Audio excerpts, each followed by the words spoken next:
Today, the subcommittee is holding a hearing entitled Oversight of DOE during the COVID-19 pandemic. Due to the COVID-19 public health emergency, members will be participating in today's hearing finally either in person or remotely via video conferencing. And just as a reminder, we've had some technical difficulties in making sure that our remote video was operating up to standard. As part of this hearing, the microphones of members participating remotely will be set on mute for the purpose of eliminating inadvertent background noise. Members participating remotely will need to unmute their microphones each time you wish to speak. For members and witnesses participating in person, I encourage you to wear your mask whenever you are not speaking. Dr. Monahan, the House physician, stressed in the updated attending physician COVID-19 guidelines that the use of face coverings is meant to protect other people in case the wearer is unknowingly infected but does not have symptoms. By wearing our mask when we are not speaking, each of us is playing a vital role in protecting all members and all staff who are in attendance, as well as the leaders of the administration's COVID-19 response, who will be testifying before the committee today, the Secretary of Energy, Secretary Roulette. Finally, documents for the record can be sent to Adam Fisher at the email address that we provided to staff. All documents will be entered into the record at the conclusion of the hearing. The chair now recognizes himself for 5 minutes for the purposes of an opening statement. Good afternoon. The recent decline in our nation's economic activity has resulted in a multitude of hardships within our communities and economic sectors. Today, the Subcommittee on Energy convenes for a hearing to further examine the impacts of novel coronavirus on a vital segment of our economy. From the outset, the pandemic has presented the energy sector with numerous challenges ranging from staggering unemployment rates, supply chain disruptions, declining demand, and depleted investment. At present, 1.3 million members of the energy sector workforce remain unemployed. A significant percentage of these jobs were once occupied by people of color and hardworking members of the clean energy industry, which previously enjoyed steady growth. Taking this into account, the subcommittee held a remote hearing in June to discuss the sector's recent setbacks. Throughout this hearing, we received expert testimony from witnesses who spoke to the pandemic's effect on clean energy jobs, as well as the industry's function as an economic recovery engine. In response to this hearing, I was proud to join my colleagues in including provisions to support workforce development, diversity, and clean energy infrastructure investment within the recent infrastructure bill. This committee, through its broad and envious jurisdiction, has oversight of federal agency resources that are key to the confrontation of the public health crisis and the economic challenges that are linked to the coronavirus. The Department of Energy and its vast enterprise is chief among these resources. That is why I am so pleased to welcome the Secretary of Energy, Secretary Dan Muriet, who will testify before the subcommittee today. Secretary Muriet is not a stranger to this subcommittee in that he served previously as the staff director to Chairman Tozan a few years back. To date, the Department of Energy has leveraged its national laboratory system, which includes Chicago's own Argonne National Lab, to harness its supercomputing capabilities to fight COVID-19. Additionally, it has worked to support the public and private sectors in keeping our very own lights on. However, the full deployment of DOE's resources is of great and vital importance to our nation's economic recovery. Existing program offices like the Office of Economic Impact and Diversity and the Office of Energy Efficiency and Renewable Energy have the ability to drive employment opportunities, enhance sector diversity, and secure energy savings, especially at a time when they are so critically needed most. Therefore, I look forward to today's hearing as a first step in ensuring a productive partnership to preserve reliability and opportunity within the energy sector. And with that, I yield to my friend and colleague, the gentleman from Michigan, the ranking member, Fred Upton, for 5 minutes for an opening statement.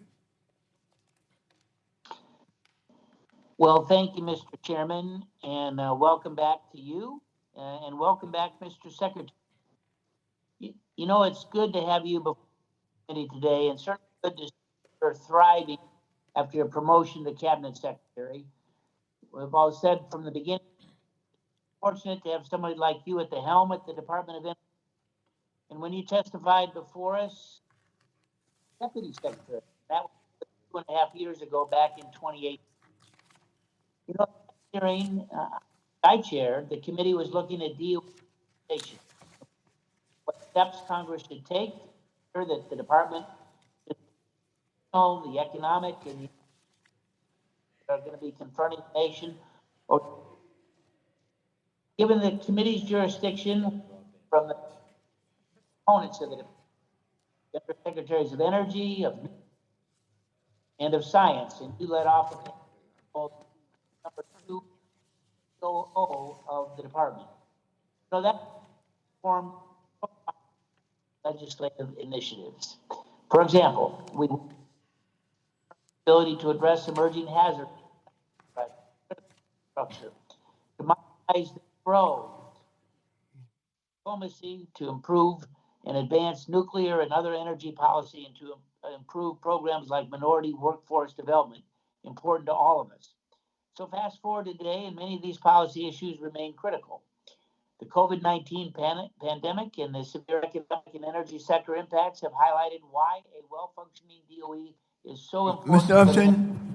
Mr. Upton, will you please suspend? You're breaking up, and we want to try to correct that problem.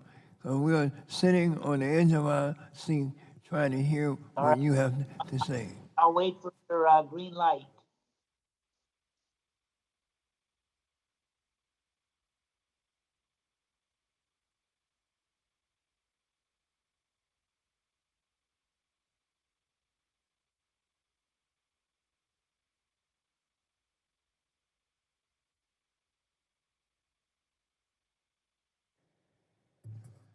The gentleman will proceed.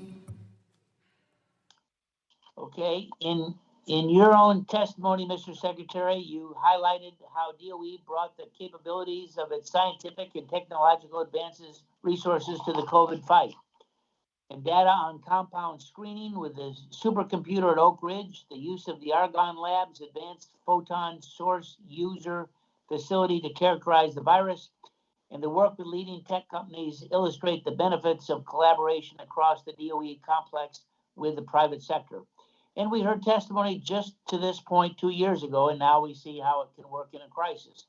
Other missions of the department have been put to the test. The crisis in the energy sector with economic shutdown and the Russia-Saudi price war challenge your ability and our strategic energy responsibilities and American energy leaderships in new ways. I doubt anyone imagined some 40 years ago that our strategic petroleum reserve might be useful to just take on supply rather than disperse it in a crisis. You know, we might have to consider new strategic approaches to protect our energy security. Clearly, the pandemic exposed the security and strategic risks from ceding leadership on oil and gas and reminded us of the important role American energy resources and technology serves our national and strategic interests. Several Republican members on this panel are working on legislative reforms to help modernize energy infrastructure and increase American energy leadership. And that involves policies to strengthen our energy security, to promote and deploy cleaner energy, and modernizing regulatory requirements to ensure that DOE and the private sector innovation advances can be put into action. The recent crisis revealed to more Americans that the strategic threats of China, Russia, and other adversaries to our long-term economic and energy security. And this underscores the work that we must do to make sure that DOE has all the tools and the authorities necessary to safeguard and respond to threats to our critical electric infrastructure and the delivery and supply of energy. The President's recent bulk power system executive order underscores those risks, and DOE, I know, is at the center of responding to them. The increasing complex interconnections of our modern energy systems, from pipelines to power plants, present growing risks to that grid. Getting ahead of this requires secretarial leadership and a coordinated attempt across the energy department's programs and operations. And we ought to discuss what more is needed to advance your mission on that front today. Finally, growing nuclear weapons threats and the tens of billions of dollars needed to maintain the nuclear deterrent underscore the urgency for creating efficient, effective, and durable governance and management of DOE's nuclear security missions. So there are many topics here, Mr. Secretary. Your experience from the past, your experience now, that will help to identify, to address the challenges and how we all can work together on behalf of the country. Thank you, and I yield back. The gentleman yields back. The chair now recognizes Mr. Petroleum, the chairman of the full committee, for 5 minutes for the purposes of an opening statement. Thank you, Chairman Rush. Secretary Burlett, welcome back to the committee. We're obviously glad that we have you before the committee in your role as secretary. I just wanted to begin by thanking the Department of Energy, particularly its national laboratories, for the research that they're conducting on COVID-19. Our committee has held numerous hearings and conducted a lot of oversight over the federal government's woefully inadequate response to the pandemic, and a response that has done very little to help alleviate the skyrocketing cases we're now seeing all around the nation. And while I continue to be critical of the administration's response, the research being conducted at the national labs is important to analyze the structure of the virus and the model as it spread. And I look forward to hearing more specifics on that effort, Mr. Secretary. The pandemic has also seriously damaged our economy, leaving millions of Americans unemployed. The severe economic downturn is impacting the energy sector, with the energy efficiency and renewable energy industries particularly hard hit. This subcommittee held a hearing last month with former Energy Secretary Moniz, who briefed us on the impact the pandemic has had on the energy sector, and we have to do more to aid the struggling renewable industry. Now, earlier this month, the House passed H.R. 2, the Moving Forward Act, which would help us rebuild our economy and combat climate change. The bill invests more than $126 billion in clean energy, energy efficiency, and deep decarbonization. There's no better way to stimulate the economy and create millions of good-paying jobs, in my opinion, than to modernize our badly aging infrastructure. And the president has expressed interest in an infrastructure package, but he's going to need to exert some pressure on the Senate Majority Leader McConnell, who so far refuses to act on an infrastructure bill. And speaking of the Senate, I also want to discuss our nation's nuclear security mission, because the Senate continues to try to undermine that mission in the National Defense Authorization Act. Once again, this year, the Senate Armed Services Chairman attempted to strip the DOE of much of its authority over the National Nuclear Security Administration. And this was a really wrong-headed effort that threatens the important long-standing principle of civilian, not military, control over the nuclear weapons stockpile. And it also stands to upend other non-nuclear weapons aspects of the DOE budget. Fortunately, an amendment by Senators Cantwell and Manchin scaled back the initial Senate language, but I do firmly believe that the Defense Department should not have its hand in the Energy Department's budgeting process, and instead we should be strengthening the Secretary of Energy's role in managing the nuclear security mission, because NNSA seems to be going from quasi-independent to completely rogue with each passing year. Now, turning to the bulk power system, I do have some concerns, Mr. Secretary, about the way DOE is implementing an executive order limiting the use of bulk power system equipment produced by foreign adversaries. I support this effort as part of our ongoing efforts to protect our grid, but I think there is quite a bit of confusion surrounding DOE's implementation of the order. With the prohibitions on acquiring and installing this equipment already in place, there is a pressing need for guidance for energy projects, many of which depend on complex supply chains. And I look forward to an update on the department's progress on finalizing this policy. I also wanted to touch finally on an issue that I pressed with your predecessor, Secretary Perry, and also Undersecretary Menzies. DOE has fallen far behind on its legal deadlines for updating appliance efficiency standards.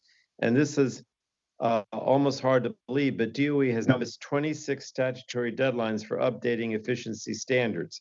And I appreciate the department has recently and finally started the process of catching up on these deadlines by initiating rulemaking. But I also know that you have been putting quite a bit of resources into purely discretionary rulemaking, some of which seem designed to undercut rather than promote energy savings. For example, a discretionary interpretive rule in the works would make future improved efficiency standards for home furnaces almost impossible. So we need to see more action from DOE now to update and finalize critically efficient efficiency standards that save consumers money and reduce greenhouse gas emissions. So thank you again, Secretary Willett. Thank you for joining us today. I know it's always difficult, with the COVID and with the doing things virtually. We go back and forth in terms of our ability to do everything virtually. But I do thank you for coming and being here today, because this is a very important hearing. And I yield back. Thank you, Mr. Chairman. The chairman of the full committee yields back. The chair now recognizes Mr. Walden, the ranking member of the full committee, for 5 minutes for the purposes of an opening statement. Well, good morning or afternoon, depending upon which coast you're on, Mr. Chairman, and I thank you for holding this hearing. I want to welcome Secretary Brouillette. It's great to have you back before the committee. Once again, you've provided really strong leadership over the last 7 months that you've been in office, and we appreciate that. And certainly, you've been fighting the COVID virus and the pandemic as it worked its way across our country. Across the world, and certainly a job in the energy industry. The unprecedented drop in oil prices has devastated the American gas and oil industry and costs upwards of 100,000 jobs. And the Department of Energy has been right in the action, helping our country respond to this terrible situation.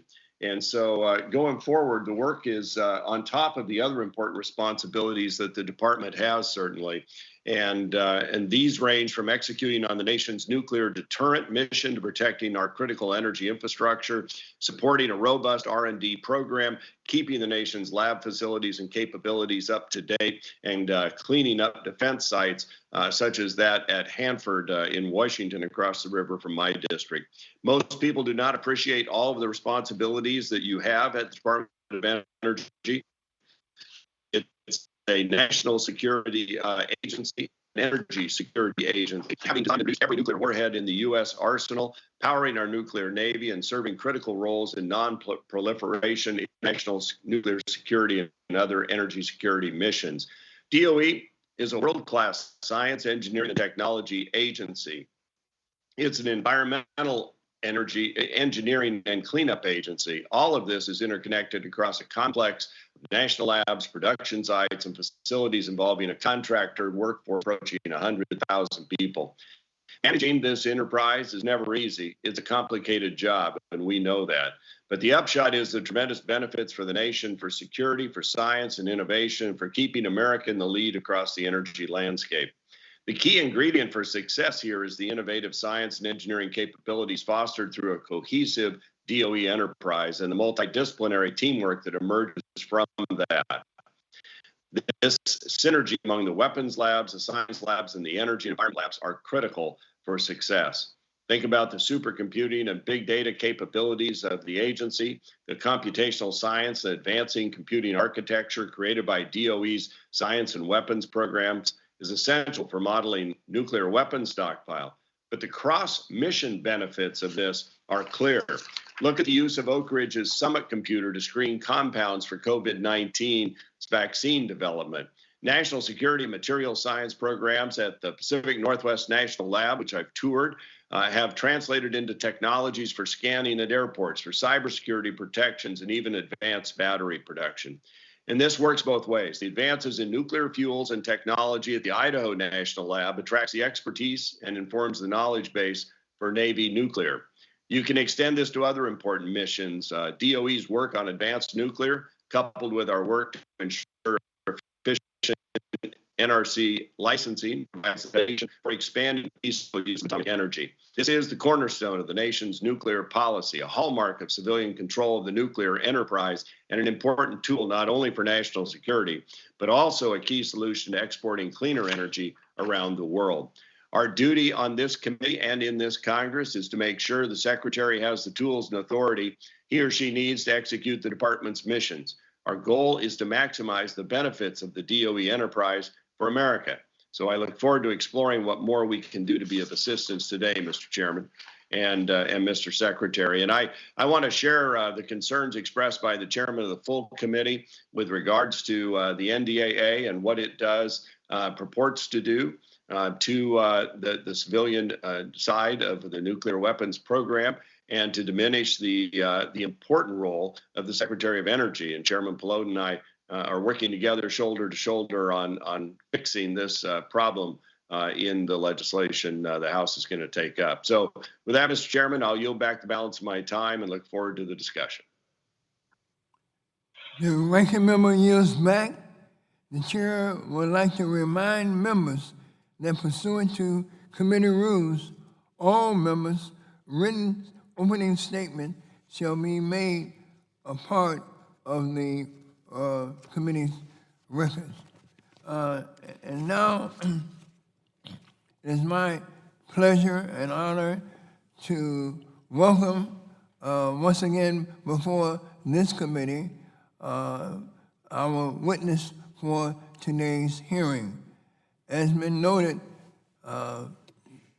Secretary Briette is a former staff director on this committee, and we certainly want to welcome him back as the Secretary of Energy to testify before this committee. Mr. Secretary, once again, we welcome you. I enjoyed our conversation on yesterday, and we look forward to your testimony. But before we begin, Mr. Secretary, I would like to explain, I don't think I have to, but it says that I should explain the lighting system. In front of you is a series of lights. The light will initially be green at the start of your opening statement.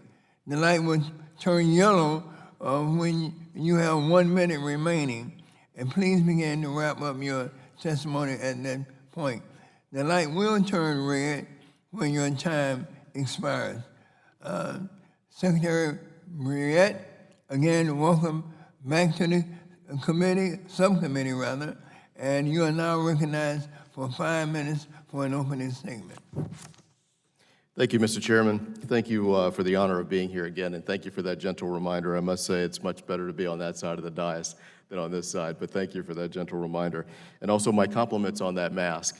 I think you are rivaling our dearly departed friend, Ron Dellums, as the best dressed man in Congress. You're doing quite well.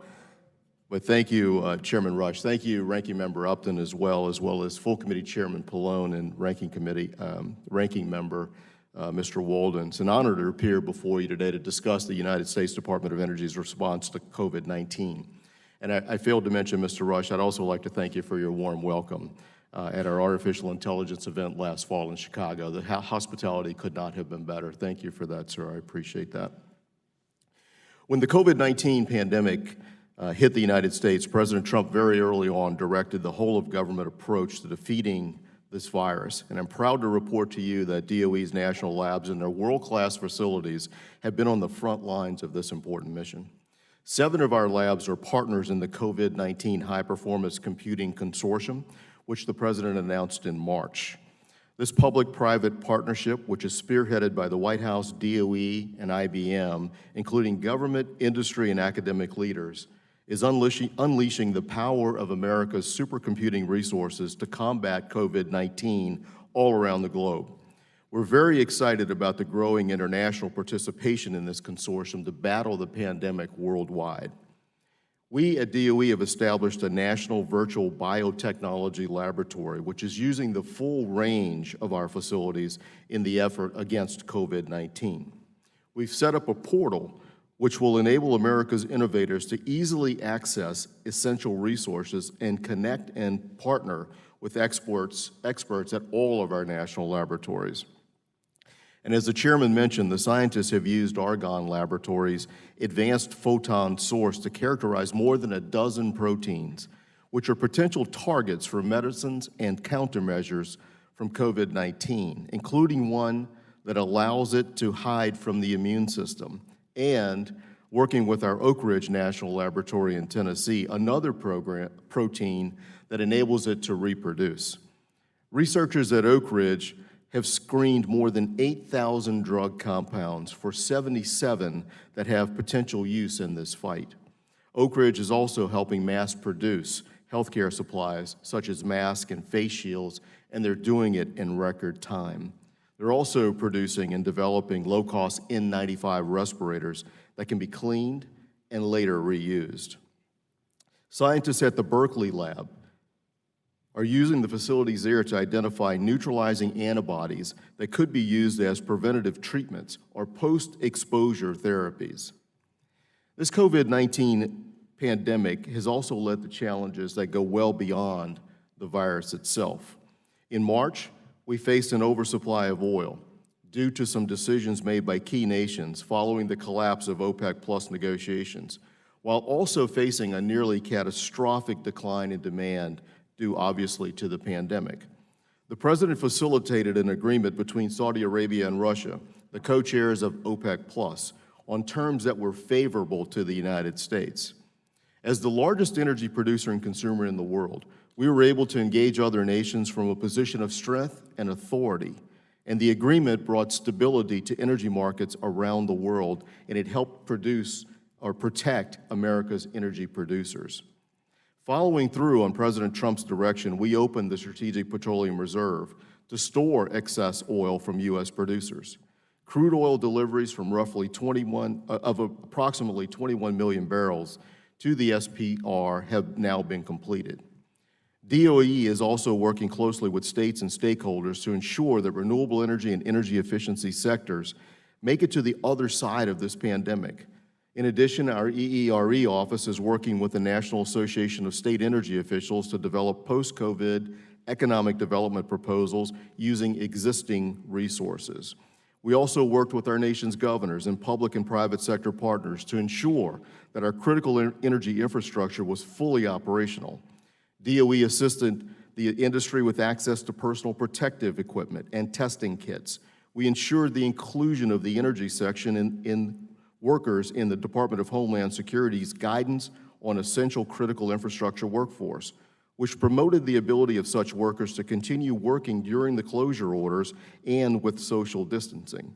And similarly, the department engaged in planning processes to sequester control center personnel on site to ensure continuity of operations. As we return to full operations, we're renewing our energy endeavors and refocusing on important new priorities.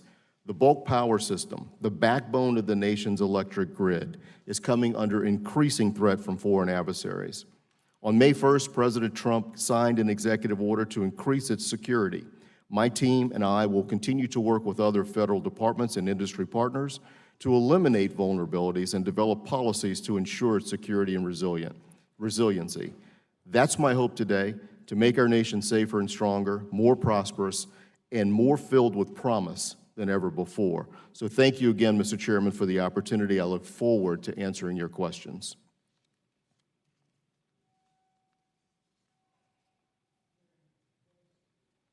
Witness, and now we will proceed to questions, and the chair will recognize members on each, the Democratic members for 5 minutes, recognize Republican members for 5 minutes, and now the chair recognizes himself for 5 minutes for the purposes of questioning the witness.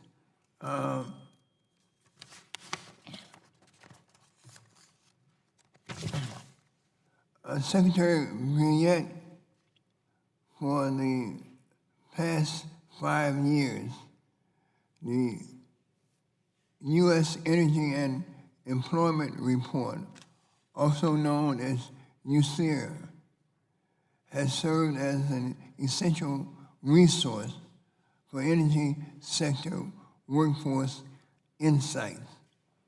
In view of current unemployment numbers and the local representation of minorities within the energy sector, these insights are now needed more than ever.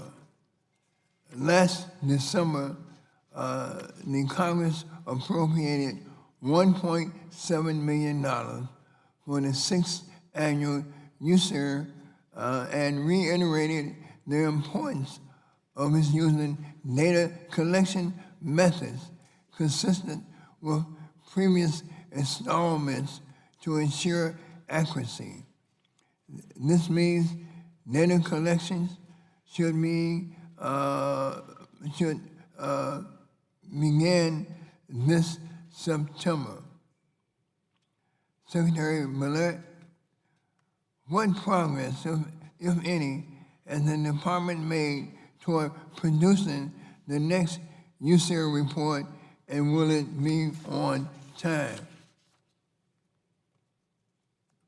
To answer that last question, sir, it will be on time.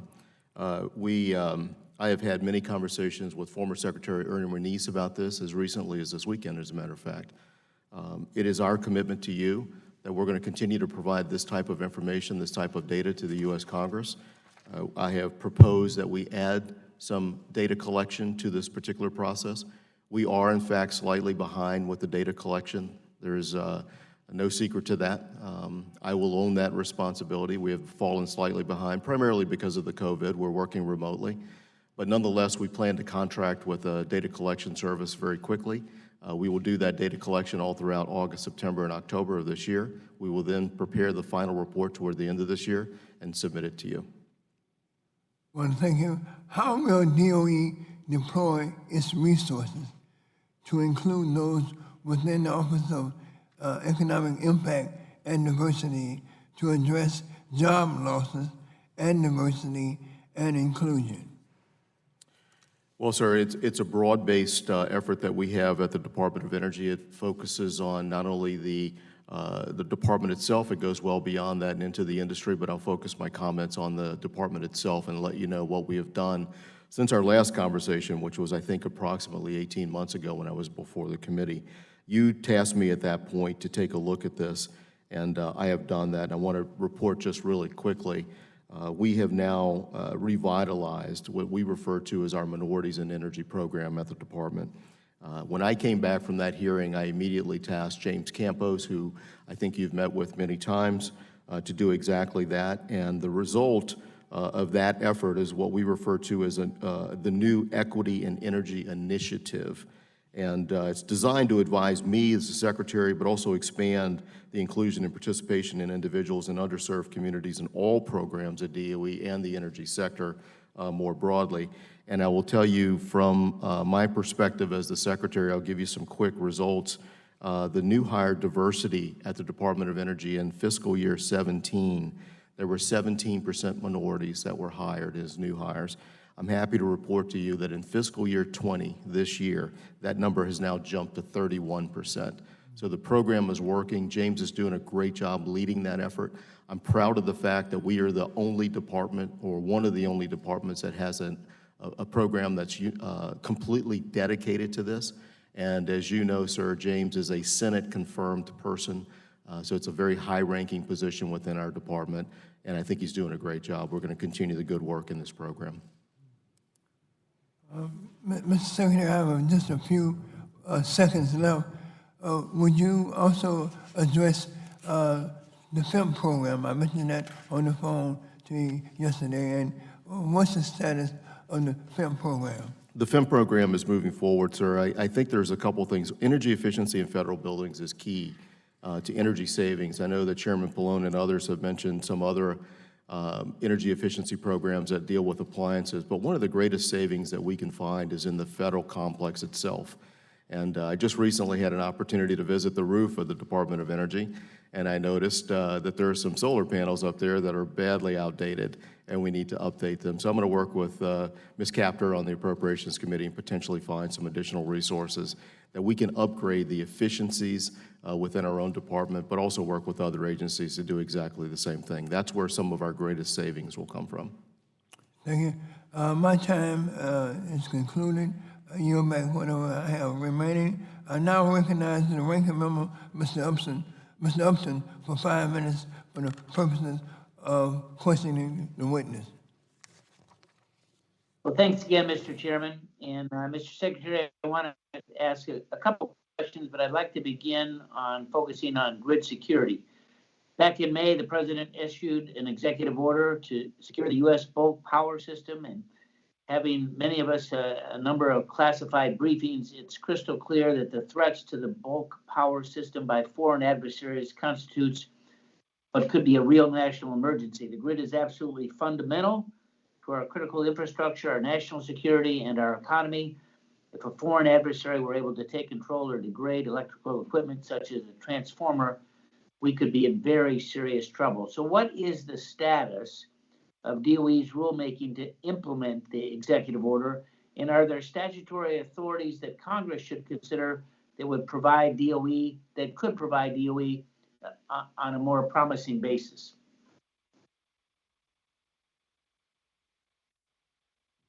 Yeah, there we go. Now it's on. Thank you, sir, for that question. I appreciate the opportunity to respond. With regard to additional authorities that are needed, I'm not quite sure that's necessary at this point. We have moved forward with implementation of the executive order. I know that there is some confusion or perceived confusion in the industry. We want to alleviate the industry of any anxiety it might have about this as we move forward with a proposed rule later this year. Just to elucidate a little bit about what it does, you know, as you mentioned, sir, the bulk power system is the backbone of the electric grid. It underpins everything in America with regard to our electric system. But what we're doing is we're seeking to operationalize the executive order through 4 pillars to implement it. And I'll just run through them real quickly. One, we want to prohibit foreign adversaries from supplying particular bulk power system electrical equipment. We want to establish a list of pre-qualified vendors that the utility industry can use to purchase from. We want to develop an advisory recommendations for the identification, the isolation, the monitoring, and the replacement of any currently at-risk equipment that's on the system. That does not mean, however, that we're going to rip and replace the entire electric grid in the United States. We're focused on the bulk power system, not at this moment or any other moment in the near term, the distribution system. And then importantly, what the President has directed me to do is to create a task force. I will convene with others, the Secretary of Defense in particular, so that we can begin the process of perhaps recommending to you, the Congress, certain procurement policies that are going to be directly related to this national security mission. Thanks.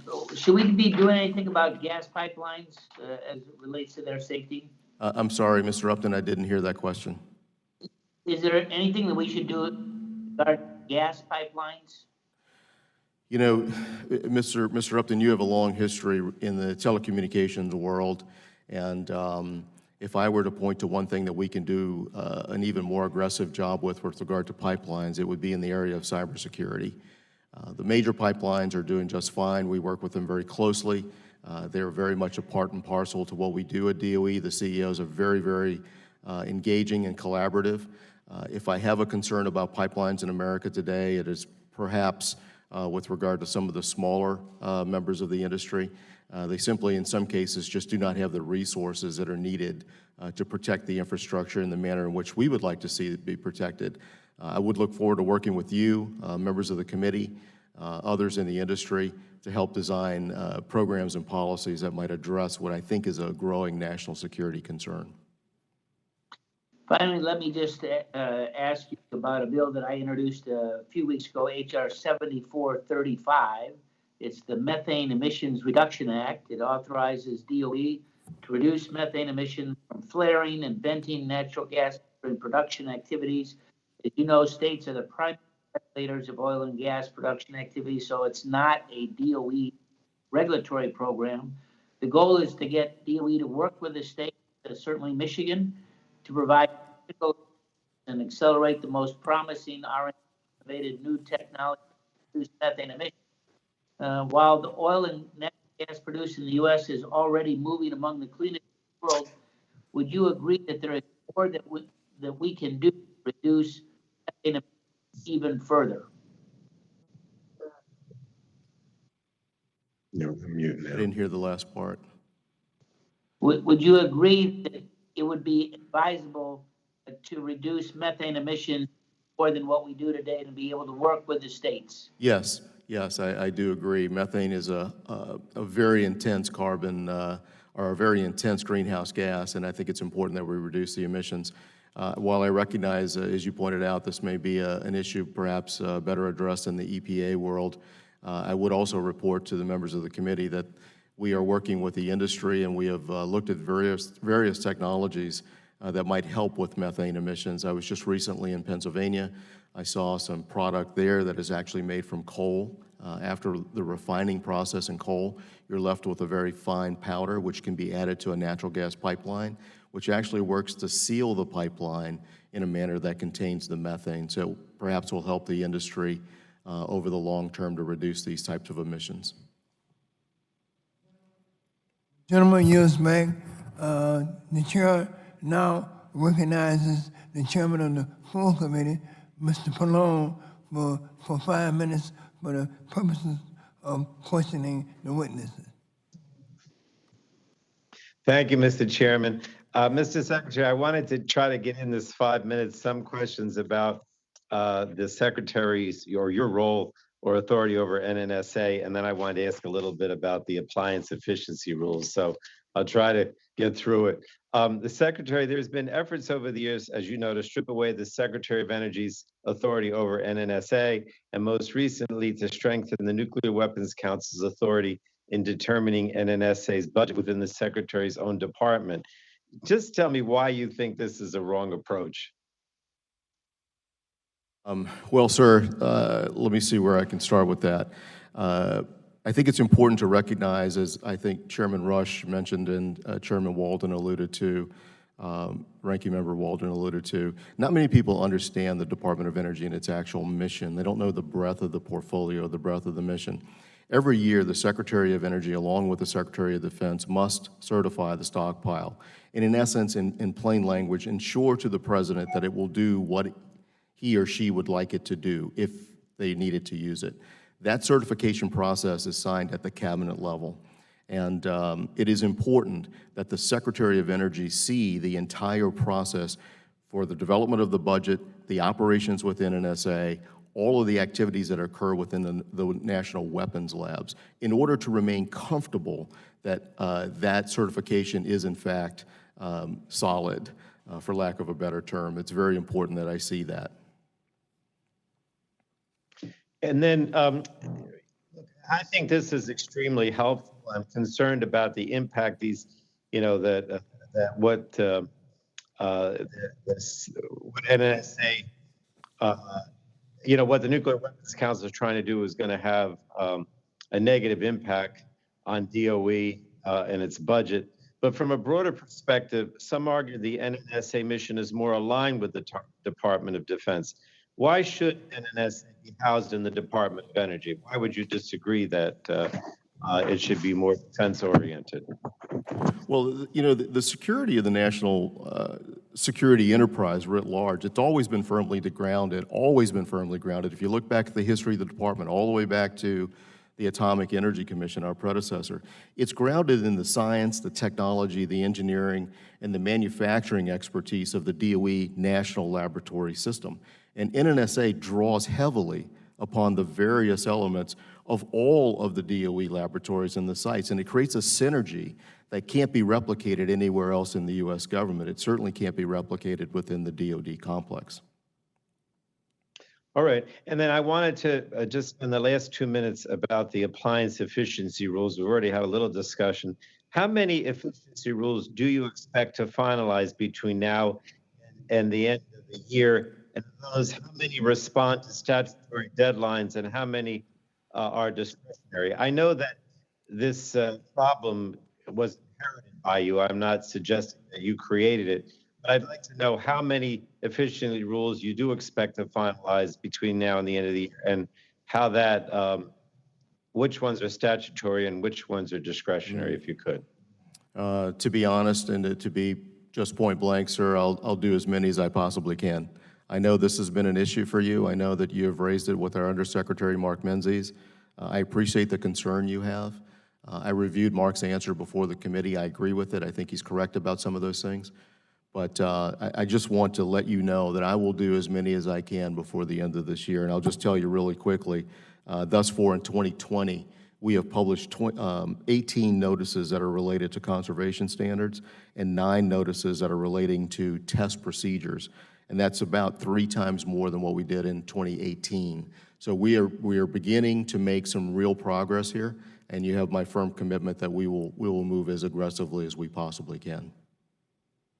Well, I appreciate that. And again, the number of missed legal deadlines for new standards has grown from 3 to 26 since President Trump took office. I don't blame you because you haven't been there that long, but I do blame the Trump administration in general.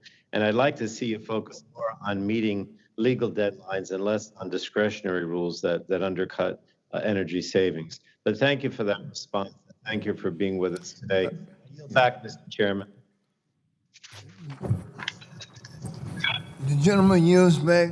The chair now recognizes the ranking member for 5 minutes for the purposes of questioning the witness.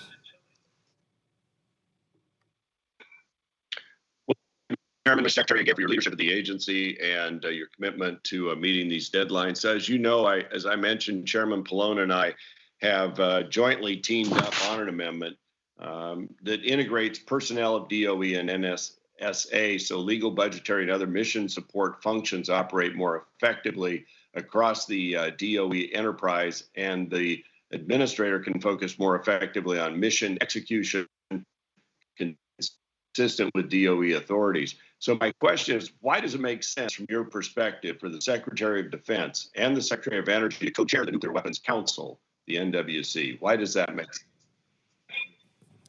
Well, Mr. Walden, thank you for that. I think the first reason it makes sense is because it recognizes the prioritization and the importance the nation places on our nuclear deterrent.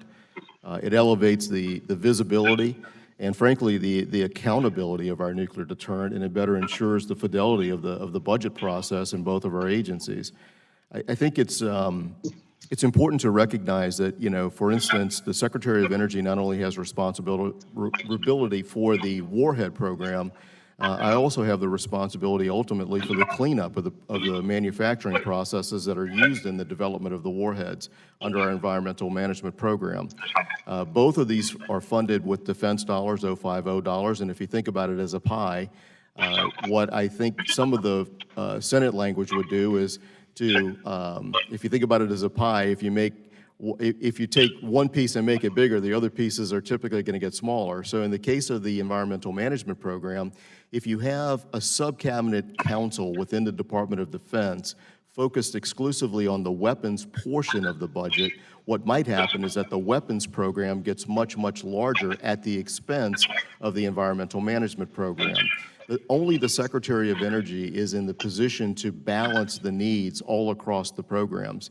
Now, with that said, I think it's important to, to suggest that, look, I am a very strong supporter of the weapons program. That deterrent is critical to our national security. It has to be robust. There are many things that we have to do to improve its performance. But at the same time, it is also important, it's imperative that we honor our moral obligations to clean up the facilities once we're done with the manufacture. Well, I appreciate that. And, representing a district that's right across the river from Hanford, where there are, I think, 140 some enormous big buried tanks of nuclear sludge left over from the mega project.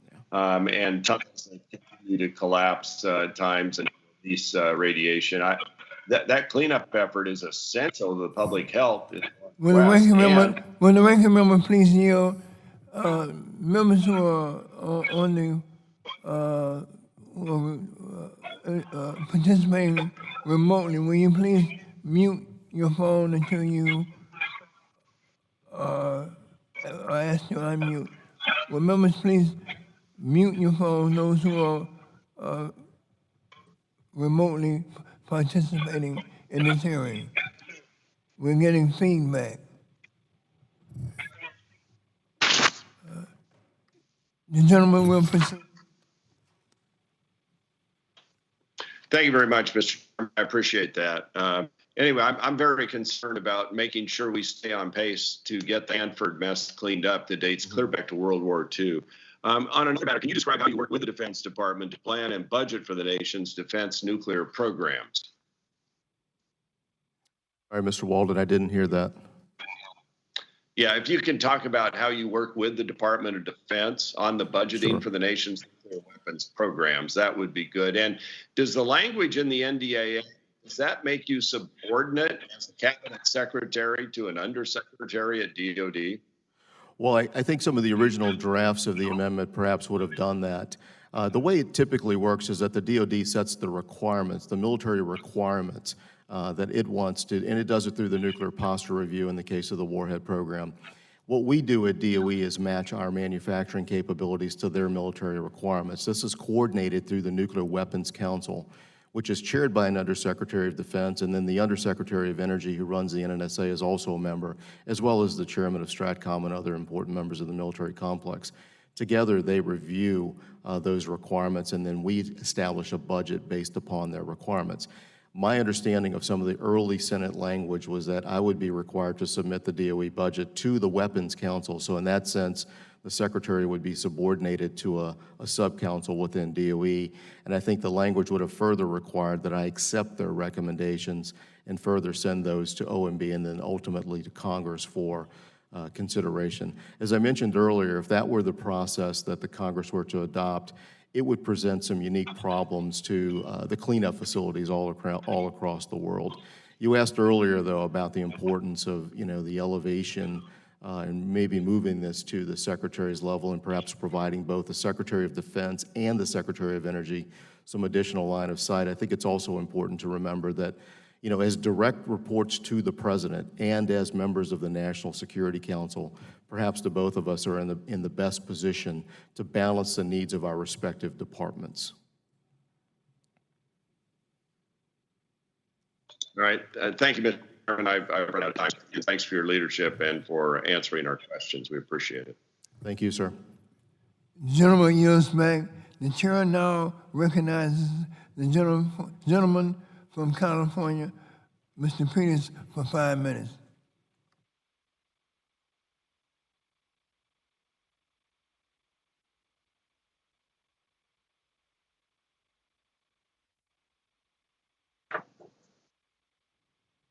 I see that Mr. Peters is not available. Now the chair recognizes the gentleman from Pennsylvania, Mr. Doyle, for 5 minutes. Thank you, Chairman Rush and Ranking Member Upton for holding this hearing, and thank you, Mr. Secretary, for joining us today. We're anxious to get you down to the NETL in Pittsburgh, and I can promise you some Permane Brothers sandwiches and Iron City beer after the meeting. So hope we can set that up soon. This pandemic has upended everyone's life, and it's causing tremendous damage to every part of our economy, the energy sector included. We need a national strategy not only to combat climate change, but to help our economic recovery once it's safe to do so. And I believe there's many pathways that we can take towards rebuilding our economy and creating a sustainable future. And I hope we can count on the Department of Energy's extensive capabilities to be a partner in these efforts. Mr. Secretary, not only has this pandemic resulted in over 1 million energy sector jobs being lost, but it's also brought much lower wholesale energy prices. Even before this drop, many nuclear power plants were struggling to stay open.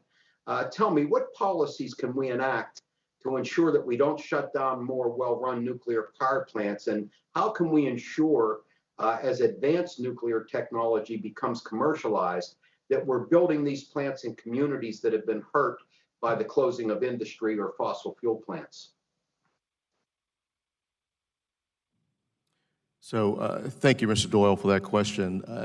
I appreciate your concern. I have a similar concern as well. I think that in the case of nuclear, we have too many facilities that are closing at a much too early or a much too aggressive rate. We have begun a process. I just visited a facility down in Florida to help permit life extension permits for these facilities. The one that I visited in Florida is now authorized to operate for up to 80 years, very, very safely, I might add. It's very important that we look at these facilities and grant those types of permits, and we'll be working closely with our colleagues at the NRC and others to ensure that moves forward. That's one step. The second step is to follow up on the outline or the strategy that we put forth in our nuclear fuels working group. In that working group, we are developing various proposals. There's about 10. It's one to address what we can see as a concern in America related to the front end of the fuel cycle. We want to develop our mining capabilities in uranium. We want to establish a uranium reserve. We importantly want to develop conversion and enrichment services here in America so that the civilian fleet can buy from American fuel supply. We think that adds to our national security. It's also important that we address some of the needs for advanced reactors, and that's also part of this working group's report, is that we're going to develop accident-tolerant fuels. We're going to develop what is known as high-assay LEU, low-enriched uranium. It's important for us to develop this fuel because it is what will allow these smaller reactors to come online, and hopefully we can catalyze enough investment and enough market interest in these that we can have them replace some of these older, aging, and in some cases, too large facilities. Nuclear has a unique characteristic or a unique challenge, I should say, at certain times. They produce an enormous amount of electricity. And it's not always needed as these communities begin to develop. It's not always needed. We don't need 1 gigawatt of power, perhaps, as we move to a more distributed electrical grid all throughout the country. We need perhaps smaller forms of generation. Well, thank you. As we add more intermittent power to the grid, flexibility seems to be vital into making sure the grid's reliable, and energy storage obviously is key to that. Can you provide us with a quick update on the ongoing activities being undertaken by the department's Grand Energy Storage Challenge? What specific actions are going on right now? Sure. Well, what we've announced is a grand challenge. What we're looking for is a next generation of grid-scale storage, or the next generation of battery storage. But importantly, we need to find battery technologies that would allow us to bring to market grid-scale storage. It's critical that we do this very, very quickly so that we can continue to see the implementation and development of renewable technologies. If we're going to lose our baseload power at the rate in which we're losing it, at some point I'm afraid that we might have a gap. And as you know, and as members of the committee know so very well, today at least with the technologies that we have, renewable power depends almost entirely upon the provision of baseload electricity all throughout the country. So if we're going to lose that base load at the rate in which we're losing it, and we're not going to be able to build enormous nuclear plants, as we just discussed, then it's important that we develop the battery technologies. We did announce the launch pad out at PNNL. It's going to be a brand new facility, a brand new laboratory that we will use to help develop some of these newer battery technologies. Thank you, Mr. Chairman. Mr. Secretary, thank you. Look forward to seeing you in Pittsburgh. And Mr. Chairman, I yield back. Thank you, sir. The gentleman yields back. The chair now recognizes the gentleman from Ohio, Mr. Lana, for 5 minutes.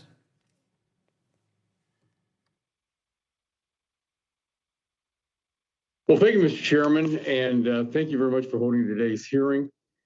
And thanks very much to the Secretary for appearing before us today. Greatly appreciate it. Even before the outbreak of COVID-19, the United States was faced with a range of challenges that threaten the stability and security of our energy interests, including the threat of cyber attacks to our grid security, nuclear supply chain vulnerabilities, and threats to the competitiveness of our domestic nuclear industry. Unfortunately, COVID-19 has only made these problems worse. On the issues of the nuclear supply chain and the need to maintain a durable domestic nuclear industry, we need to pursue policies that will be good for our economy and consistent with our security policies to counter Russia and China. These policies include building robust sources for domestic uranium and conversion. I'm pleased to see DOE's efforts to support the establishment of a uranium reserve, and I appreciate the assistance your staff has provided my office as we draft legislation to authorize this reserve. We must also support efforts to improve our nation's grid security and resiliency against cyber threats. Two bipartisan bills that I have led on, H.R. 359 and H.R. 360, along with my good friend, the gentleman from California, Mr. McNerney, have helped DOE in this effort, and I hope the chairman will work with us in a bipartisan way to see these bills soon come to the floor for a vote. Mr. Secretary, on the nuclear issues I've raised, how vital is it that the United States build up its own domestic nuclear supply chain? And how will a strategic uranium reserve help us do this?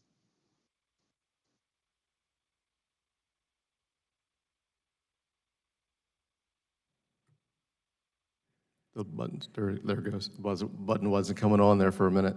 As I mentioned earlier, I think it's absolutely critical that we develop and more further develop the front end of the fuel cycle here in America.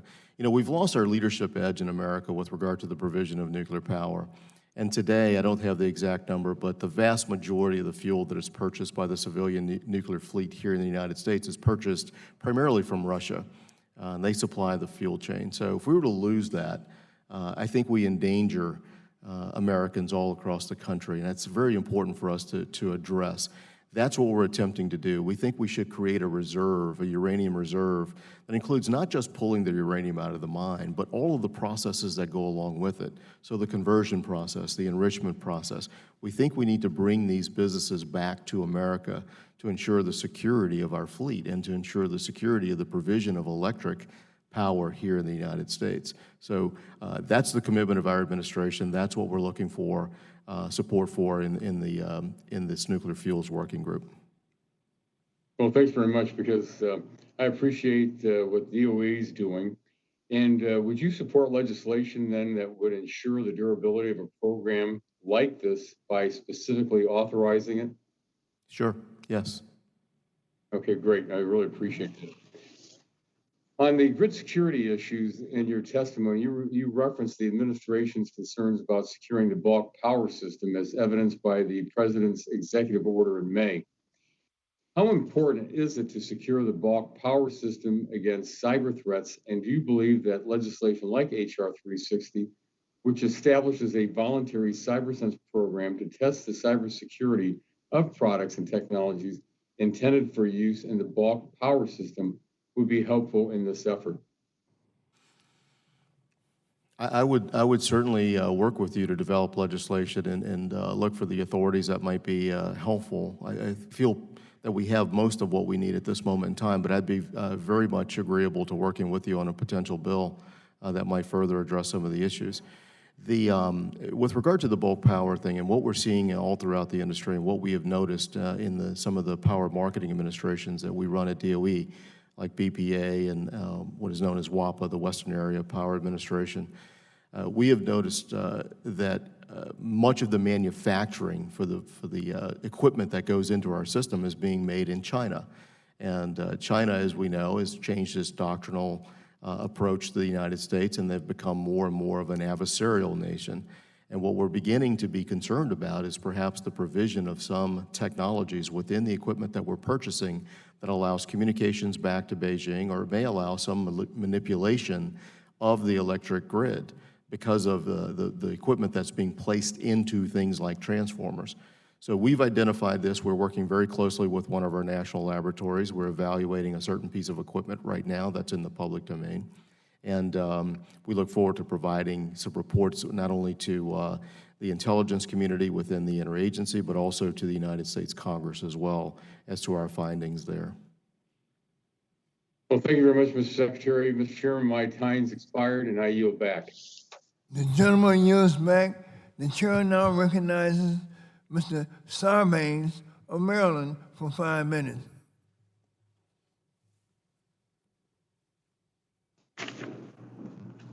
Mr. Sarbanes, are you there? The chair now recognizes Mr. McNerney for 5 minutes.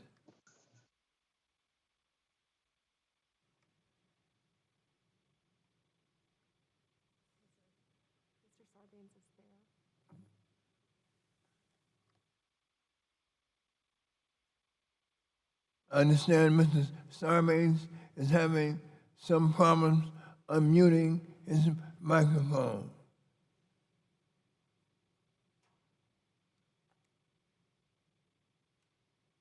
Mr. Sarbanes, we will return to you as soon as you're ready. Mr. McNerney, are you there? Yes, I am unmuted now. Can you hear me? All right, Mr. Minori, you are recognized for 5 minutes. Well, I thank the chairman and the ranking member for the hearing. It's a very timely topic, and I thank the secretary for showing up and helping us understand what's going on out there in the Department of Energy. The Lawrence Livermore Labs and Sandia Laboratories, national laboratories, are just outside of my district. Mr. Secretary, could you go over a little bit of what these two laboratories are doing with regard to the pandemic?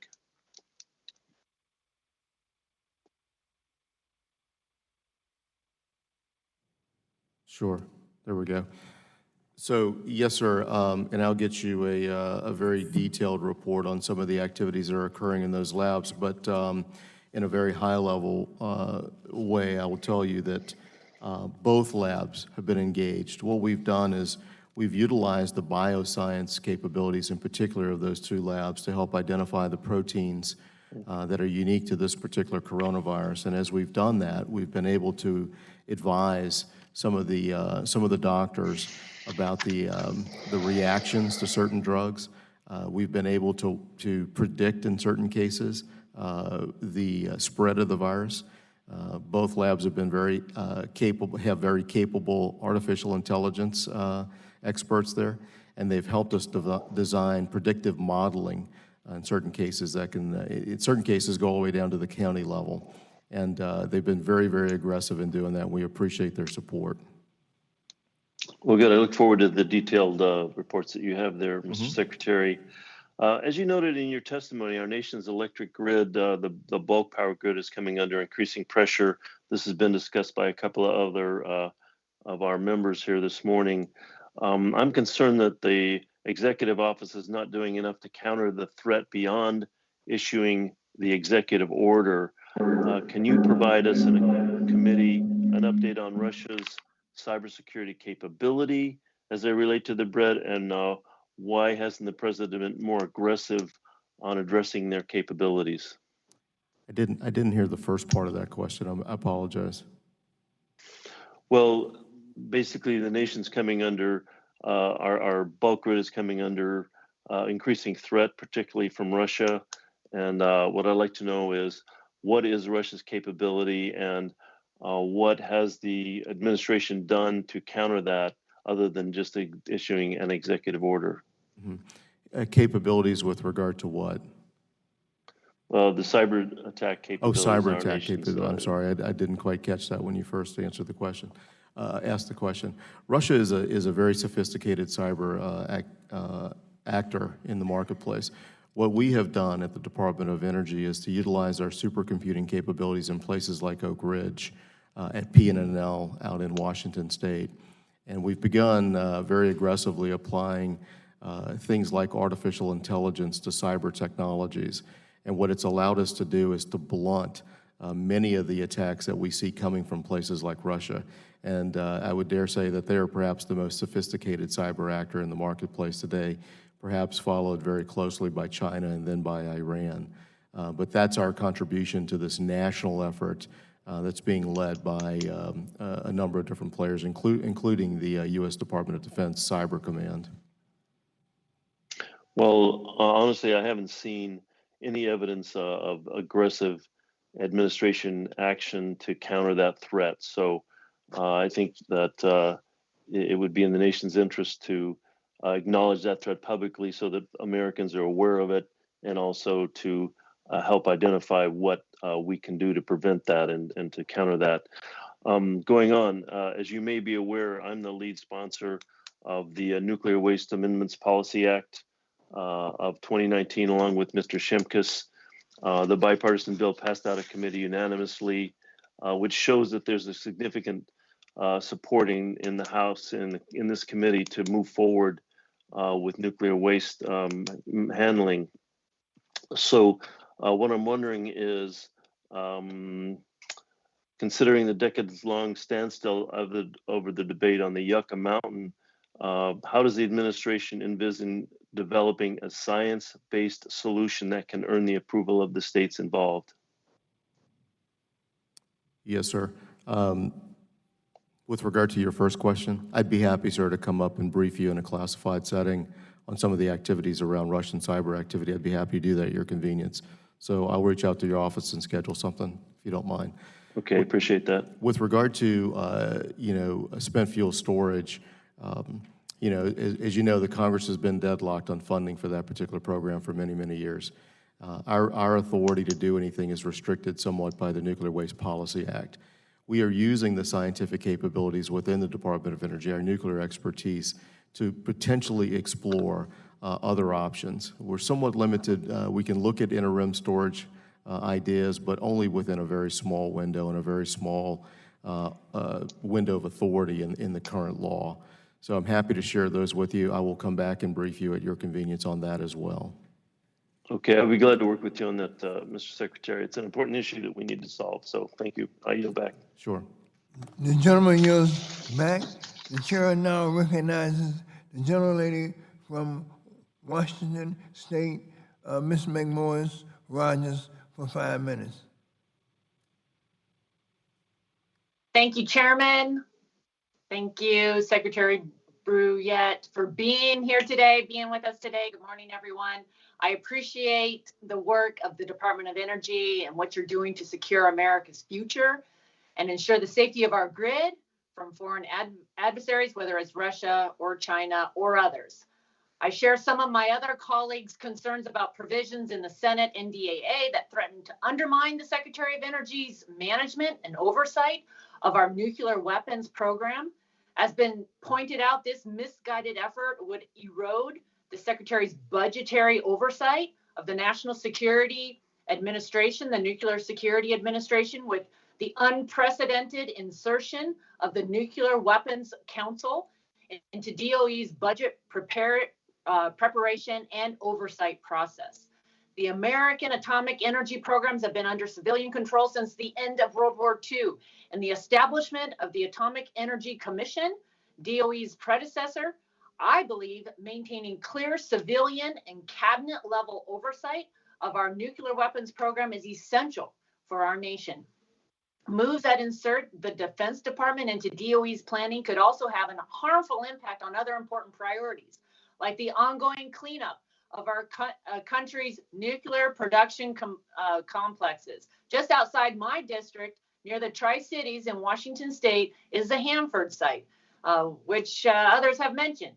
And it produced plutonium for the Manhattan Project during World War II. The inventions in nuclear technology at Hanford helped end the war and begin our nation's global leadership in nuclear energy. However, these early developments in nuclear technology came at a cost. And after 40 years of production, Hanford now has to undergo a massive ongoing cleanup of radioactive material. Secretary Bruyette, thank you for your leadership in ensuring authority and control over nuclear weapon programs remain fully within DOE under your cabinet level control. Could you explain how the provisions in the Senate NDA would have negative consequences for cleaning up former nuclear production, such as at Hanford, or other important priorities? Yes, ma'am. I'll do exactly that. I think I need to go and look and see what is the current status of the NDAA in the Senate and see what language. I know that there was a few amendments offered just prior to the bill's consideration on the floor. I will go and do that. But importantly, as I understand the first drafts of the NDAA as we saw it in the public domain, it would have subordinated the Secretary of Energy and perhaps even the Secretary of Defense at some level to the Nuclear Weapons Council. And what it did was it would have required me to submit the U.S. Department of Energy budget to that council for their consideration, and they would provide the recommendations to the department, of which I would be required under the original drafts to submit that to the OMB and potentially to the Congress as well. In that case, what we would have is sub-cabinet level officials determining not only the weapons program budget, but perhaps disastrously altering other programs within not only the Department of Energy, but the Department of Defense as well. As I explained in one of the earlier questions, if we think about the budget as a pie, if you make one piece bigger, because of the budget caps that are in place in the federal law, by definition, the other pieces of the pie have to get smaller. And because the environmental management program is also funded by defense dollars, making the weapons program bigger without some adjustment to the cap would by definition make the environmental management or the cleanup portion of that particular budget smaller. And I think that as the Secretary of Energy, I'm perhaps in the better position to make that judgment about what balance should be struck between these two important programs.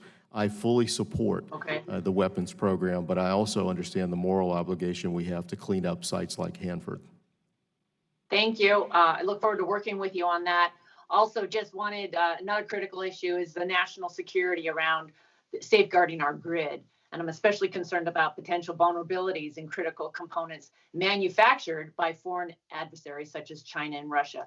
I applaud the administration's swift action to protect the grid from these foreign threats by prohibiting such critical bulk power components from being installed in our grid through the executive order signed by President Trump back in May. I believe the federal government needs to involve the energy sector, including domestic vendors and manufacturers, to ensure this order is implemented effectively. Mr. Secretary, would you commit to working closely with the stakeholders at DOE to develop the further rulemaking to do so? Yes, absolutely. Absolutely. You have my commitment for that.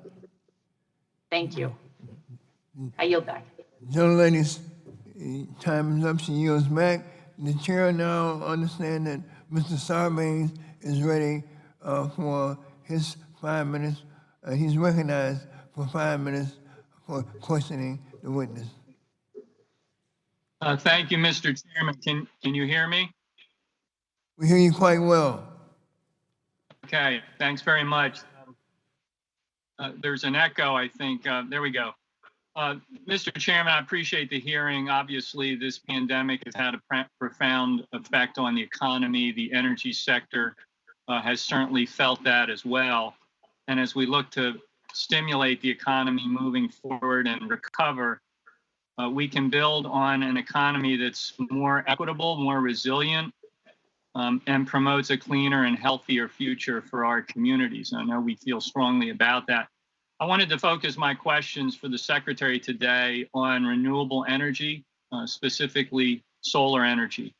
The Office of Energy Efficiency and Renewable Energy, EERE, has been a smart return on investment for taxpayers, a net benefit, I think, of about $230 billion, and particularly for low-income families.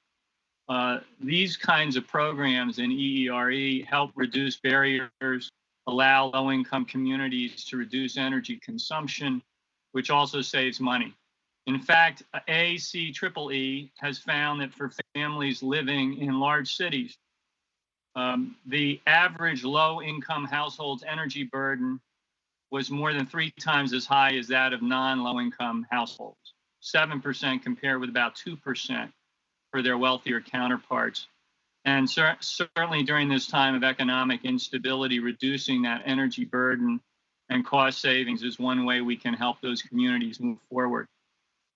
Solar energy in particular has been an economic driver, employing over 240,000 Americans, generating $17 billion in investment in our nation's economy. Unfortunately, with COVID-19, we've deployed 37% less solar capacity than was forecasted, and developers have had difficulty securing financing under these conditions. And again, it disproportionately impacts small businesses, newer companies, and ultimately impacts households. Secretary Brouillette, in your testimony, you mentioned the administration's support for solar in the portfolio, but I have to say that the administration's budget doesn't reflect that support. There was a proposed cut of over 70% to the ERE and the Solar Energy Technologies Office, which we've tried to reverse, I'm pleased to say, in the House appropriations bill that's been released. But in the face of such economic uncertainty, I would hope that we could count on DOE to promote solar energy, which has all of these benefits that are related to workforce, cost to consumers, and so forth. I feel this particularly because in Baltimore, we've worked in the past with the Department of Energy to bring this potential to low-income homeowners through a program called Baltimore Shines. And it would allow all communities to take advantage of low-cost solar energy. Mr. Secretary, will you commit to ensuring that communities, especially low-income and vulnerable communities, are able to take advantage of the low-cost energy and skilled job opportunities offered by solar technology as we are trying to recover from the COVID-19 pandemic? Mr. Sarbanes, yes, I can. And as a resident of Maryland, that hits particularly close to home for me. So thank you for your service. Thank you for the question. I look forward to working with you on this. We do support solar technologies, and I'll just tell you really quickly what we're looking at. We're looking at some of the next generation of solar technologies. Much of what's on the market today, photovoltaic type technologies, I don't want to call them antiquated. They're not completely antiquated, but they've been around for a very long time and they're somewhat mature. So when we look at the investing research dollars at the Department of Energy, we've made a decision that perhaps rather than continuing investments in mature technologies like photovoltaics, we want to move to the next generation, and we'll work very closely with our National Renewable Energy Laboratory out in Golden, Colorado, to develop things like perovskites, which is a fascinating technology and increases the efficiency of the solar panel itself. So I would love to have you out there. We have technologies where literally you paint a window and the window itself becomes a small electric generation machine, or it's able to develop enough electricity to power some small appliances. It's a fascinating technology. It's that type of technology I'd like to see come to market much more quickly. With regard to energy efficiency, it's also important that we balance not only the energy savings that are developed by these types of newer technologies, but also the cost of the appliance or the cost of the generation itself. In our view, we agree with the energy efficiency goals that the Congress has set. We have no disagreement there. But it doesn't do us much good to save $2 on the electric bill if it's going to cost us many thousands of dollars to buy the new appliance or buy the new generation facility. In our view, we've not done low-income families much justice in that case. So we want to balance the equation very appropriately, and I would look forward to working with you on that. Thank you, Mr. Chairman. I yield back. The gentleman yields back. The chair now recognizes the gentleman from Texas, Mr. Olson, for 5 minutes. Thank you, Mr. Chairman. And a big old Texas welcome to a friend, Energy Secretary Dan Brulette. Dan, I'm so sorry I missed each other last week at the SPR there in Texas. I suspect you're even more sorry because you get to relive the Gulf Coast heat of summer. No Thibodeau, no Boudreaux, no sucking crawfish heads like you did with Mr. Tozan. So let's make that date again sometime in the future. I have one question for you, Dan. It's not about COVID-19. It's about a local issue. I want to ask about the disposal of Americium-241. It's a byproduct of weapons-grade petroleum production. It's used for smoke detectors and downhole oil well logging. It's very radioactive and cancer-causing. America stopped producing this product in 2005, despite the fact that we still had domestic demand. And so for 15 years, we've been importing this product. In 2015, my hometown of Sugar Land had a little bout with this product. A small spill that released some cesium-137 and Americium-241, half a mile from my son's high school in Sugar Land, Texas. But since this radioactive isotope came from a foreign source, we can't store this, Dan, in the WIPP, the Waste Isolation Pilot Plant. So there it sits, a national security risk and an environmental risk if it spills. So I have 3 questions for you about this issue. Number 1, can you assess the risk of letting this sit all across the country? Number 2, can the WIP handle all this isotope we have in America? And do you support my bill to give your department more authority over getting this stuff out and stored in the WIPP? Mr. Olson, it's great to see you again, and I am sorry I missed you last week. It was great to be back in my adopted home of Texas, and it was pretty hot down there, but it was fantastic to be home. I hope that we can get together again very soon down in Texas or elsewhere. But with regard to your question on americium, yes, I have not reviewed your bill in detail, but if it is to provide the authority for us to receive this americium and store it in WIP, it would be something that I think we would probably support. I'd like to take a close look at it. I am familiar with the situation that you face down in Sugar Land, and you've identified the problem for us is that we don't know the source of that particular product, and we're prohibited by law as a result from accepting it into the WIP facility in New Mexico. But perhaps through legislative changes or perhaps some other process, we can move forward to accept that material and put it into the WIP facility. It's very important that we remove this from the communities. And your community is not unique in that sense. I mean, there are many communities across Texas, as well as other parts of the United States, where these sources, it's known as a source, are still sitting, in some cases, in strip malls without much security. So it's very, very important that we remove this product and store it safely. Can the WIP handle these products, Dan? Does it have the capability to handle all these products? Or is that just, I've heard it's overfilling. I think that's red herring. We confirm that? You got the room to store this waste? I would have to double check on the room. I'm assuming we do, but we certainly have the technical capability of storing americium, yes. And one final question, and Dan, this is about the Federal Reserve's Main Street Lending Program. This program is essential to for mid-sized people involved in oil and gas operations. They have to have this money coming through because they're getting hammered by COVID and this pricing war going on between Saudi Arabia and Russia. So can you talk about how important this project is, this program is for the suppliers of energy, the midstream guys in particular, and how this should be open to them as well?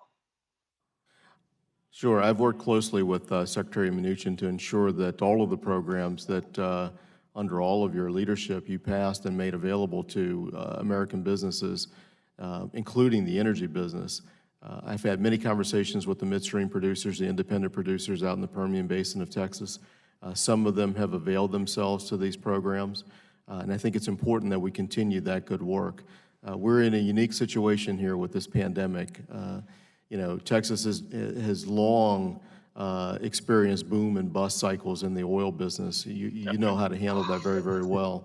But we've never experienced a situation in which we had a market event like what happened in Saudi Arabia and Russia or under the auspices of OPEC, combined with a lack of demand that was, you know, generated by this pandemic, and, you know, with economies around the world appropriately closing or slowing down. We've never seen that before in U.S. history. We've never seen it in the oil business. So it presents a unique challenge. But I'm fully supportive of what the Congress did to make these programs available to not only all American businesses, but in particular the energy businesses as well. Thank you, soldier. I'm a sailor. Join me in saying, go Navy, go Army, beat Air Force. Go Army. I yield back. Gentleman yields back. And the chair now recognizes the gentleman from New York, Mr. Taco, for 5 minutes. Thank you, Mr. Chair. Can you hear me? Quite well. That's well, great. Thank you. Secretary Briette, welcome back to the Energy and Commerce Committee. Mr. Secretary, the administration's budget request once again has zeroed out funding for the Weatherization Assistance Program, a critical program that we know is there to support the health and safety and energy efficiency of low-income Americans as they maintain their homes. Due to the COVID-19 pandemic, we know more people are unemployed and staying at home. We also know that state budgets have realized great shortfalls. Given these conditions, do you see some additional value in federal weatherization dollars that could be used once economies reopened and retrofits can resume safely? Sure, I do. And thank you for your conversation yesterday. I appreciated the opportunity to trade some notes on some of these important programs. And I appreciate the concern that you have about the president's budget with regard to the weatherization program in particular. I think it's important for us to remind ourselves from time to time, though, that what we do at the DOE is we look all across the enterprise. And we just talked about energy efficiency, and that's a very important component of the weatherization program. We have what's called cross-cutting programs, where we take money not only from ERE, but we use it, we take money from the science labs and other places where we can develop technologies that are ultimately put into the marketplace that will increase efficiency. So while you may see a reduction in the actual weatherization program, I want to assure you that the work on energy efficiency is broad-based. It's not just one bucket or one line item in a budget that reflects the commitment to energy efficiency. So with regard to COVID and efficiency, we have taken some initial steps and extended some of the grant programs until we can do some more analysis, but to make it just more available to people who are utilizing the program. I think what we've done is appropriate, and I'd be more than happy to come up and spend more time with you and go through the exact steps that we've taken so far. Good, thank you. We're certainly going to be quite active on behalf of our households that require the weatherization program. I also want to focus on the role DOE can play in reducing costs to encourage deployment of existing energy technologies. For example, DOE has identified inconsistent permitting requirements and processes as a significant cost of residential energy installations. The patchwork of permitting requirements across thousands of local jurisdictions causes unnecessary delays and certainly adds administrative costs. This not only increases energy prices for our consumers, but also stifles homeowner and business investments in these technologies, such as rooftop solar. Other countries like Germany and Australia, as we all know, have sought ways to streamline permitting. The average cost of a residential solar installation in Australia is less than 1/2 the cost in the United States. So, Mr. Secretary, DOE and NREL have worked on reducing these permitting costs. Do you believe DOE or another federal entity can continue to play a role in helping to streamline the permitting process for residential energy systems? Absolutely. I don't think there's any doubt about that. I think, the challenges I hear, have to do with not only solar, but also offshore wind, for instance. We've seen some challenges with permitting some of the facilities, both on the East and West Coast. And I think it's, look, it's very important that we have community involvement in the permitting process. And I'm not suggesting for a second that we deny individuals or communities an opportunity to be a part of a permitting process. But we should look very closely to see if there are certain redundancies or certain things in the process that are not conducive or not constructive or not allowing the process to move forward in a forthright and transparent way. And I'd be open to that type of conversation with you or your staff or anyone on the committee. Thank you. Finally, I believe the Advanced Manufacturing Office is an incredible resource for our United States manufacturers to become more competitive and sustainable. The industrial sector is responsible for roughly 1/5 of greenhouse gas emission and consumes roughly 1/3 of the primary energy here in the United States. In recent years, Congress has taken a bigger interest in these challenges. The Clean Industrial Technology Act has bipartisan support, and this committee's climate legislation discussion draft has suggested creating a new DOE Assistant Secretary of Industry. I know other groups have called for reorganization of DOE to better reflect the challenges our nation faces. Do you have any thoughts, whether through reorganization of the department or otherwise, on the need to give greater emphasis and resources for DOE's manufacturing programs? That's an interesting idea. I'd love to take a look at your bill and talk to you more about the organizational construct of DOE. The importance of advanced manufacturing cannot be understated, however, especially as we start to look at more of these energy efficient or the renewable technologies that are coming online. I did have an opportunity to talk to Representative Kennedy, for instance, about some of the manufacturing processes and some of the things that he would like to bring to his congressional district. We are going to focus on the funding opportunities that we have at the Department of Energy. We just released approximately $44 million, give or take, over the course of the last few weeks, and it's focused almost exclusively on advanced manufacturing techniques and capabilities. It's a very important role for the DOE to play.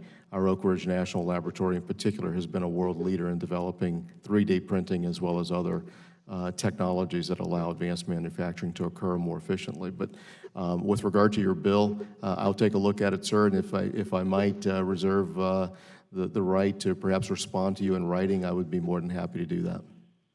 Sure, we'd love to host you for a tour of what is happening in our district. So thank you, Mr. Secretary. And Mr. Chair, I yield back. Gentlemen, the gentleman yields back. The chair now recognizes Mr. McKinley of West Virginia for 5 minutes. Thank you, my friend, and for having this hearing. And welcome back, Mr. Secretary. Series of questions, if I could. Many of them are just yes and no. Under President Obama said, Chairman of his Joint Chief of Staff, General Dempsey, once said that, quote, improving our energy security improves our national security. So, do you agree with him? Yes. If gas-fired power plants provide nearly 40% of America's energy, do all gas-fired power plants get their natural gas from pipelines? Yes, in America, pretty much. Thank you, in America. Yeah. So now, and if 90% of our natural gas is transported by pipelines, is it fair to say, therefore, that pipelines are an essential part of our national security? Yes. Thank you. But the environmental left doesn't seem to agree with you.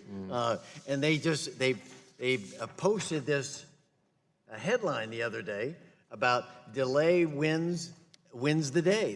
They want a delay, and what they're referring to are the delays that occurred over the loss that occurred was the Dakota Access Pipeline, which was operational, as you know, for 3 years. Sure. The Atlantic Coast Pipeline that went through 17 permits, federal government, and 16 state permits. It even went to the Supreme Court and got approval with it.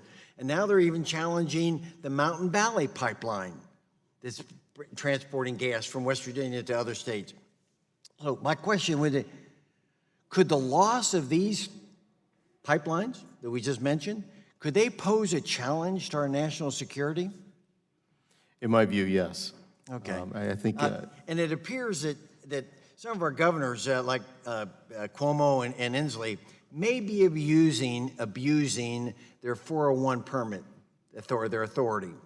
But because of Cuomo, states in the Northeast, Maine, New Hampshire, Massachusetts, have to get their electricity from Canada and their natural gas from Russia. So whose economy is Cuomo helping? It's certainly not, is it Putin's? It's certainly not ours. So if I could, Mr. Secretary, as you know, the administration is about to finalize a new NEPA reform, significant rewrite of NEPA. And it's my understanding that nothing in the reforms get rid of any existing rules, but rather you all have developed something that might streamline the permitting process, and primarily so that the environmental left can't weaponize the permitting process. Now let me switch gears just for a minute. The government has called on manufacturers to produce more PPE.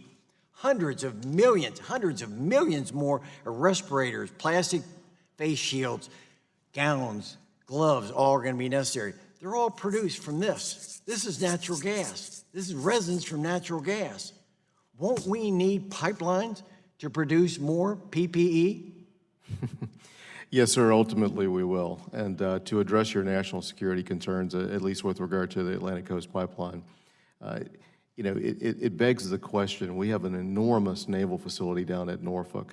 We have an enormous Army facility in North Carolina, the home of the 82nd Airborne. It's very important that these facilities have ready, access, reliable access to electricity, because they depend upon the private grid for the purposes of their power generation. I've got a couple more questions if I can slip in quickly. Sure. Wall Street, as you know, works on certainty. They depend on it. And the litigation and delays created by the environmental left have created the opposite, especially as it relates to what happened to coal. Are we about to see the same thing on Wall Street, developing concerns about pipelines and natural gas? Do you think there could be a threat? Perhaps we are. The regulatory uncertainty will lead certain investors to back away from these types of projects. So my last question, if 70% of our energy comes from fossil fuels, and if Wall Street stops financing gas-fired power plants and has an aversion to funding pipelines because they don't know whether they're going to be built or not because of regulations, is this a positive or a negative sign for our national security? In my view, it's a negative sign. Thank you.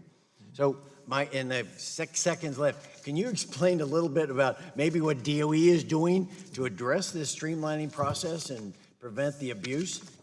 Well, through the interagency process, we are contributing to the NEPA efforts, which I understand are going to be released very, very shortly. And to your point, they're not to reduce in any way, shape, or form the environmental concerns that the American people have raised. What we're simply doing is eliminating redundancies. I'll tell you really quickly, in the case of DOE, I made a decision very early that if another agency had conducted a NEPA analysis with regard to perhaps, say, an LNG export facility, which we have some regulatory responsibility for, that the DOE would rely upon the other NEPA analysis. FERC is quite capable, for instance, in conducting NEPA analysis. So if they've already done the work once, there's no need for DOE to do a second NEPA analysis. Eliminating that step will save an enormous amount of money for the applicants who are looking to build these export facilities for LNG. It's just one small example, but it's a step in the right direction. Thank you, Mr. Chairman. I yield back. The gentleman yields back. The chair now recognizes Mr. Loebsack for 5 minutes. Thank you, Chairman Rush and Ranking Member Upton, for holding this hearing today. And thank you, Secretary Brouillette, for testifying today as well. As you know, the RFS is a key economic driver in my home state of Iowa, and actually throughout farm country. And the biofuels industry has been hit hard by the COVID-19 pandemic.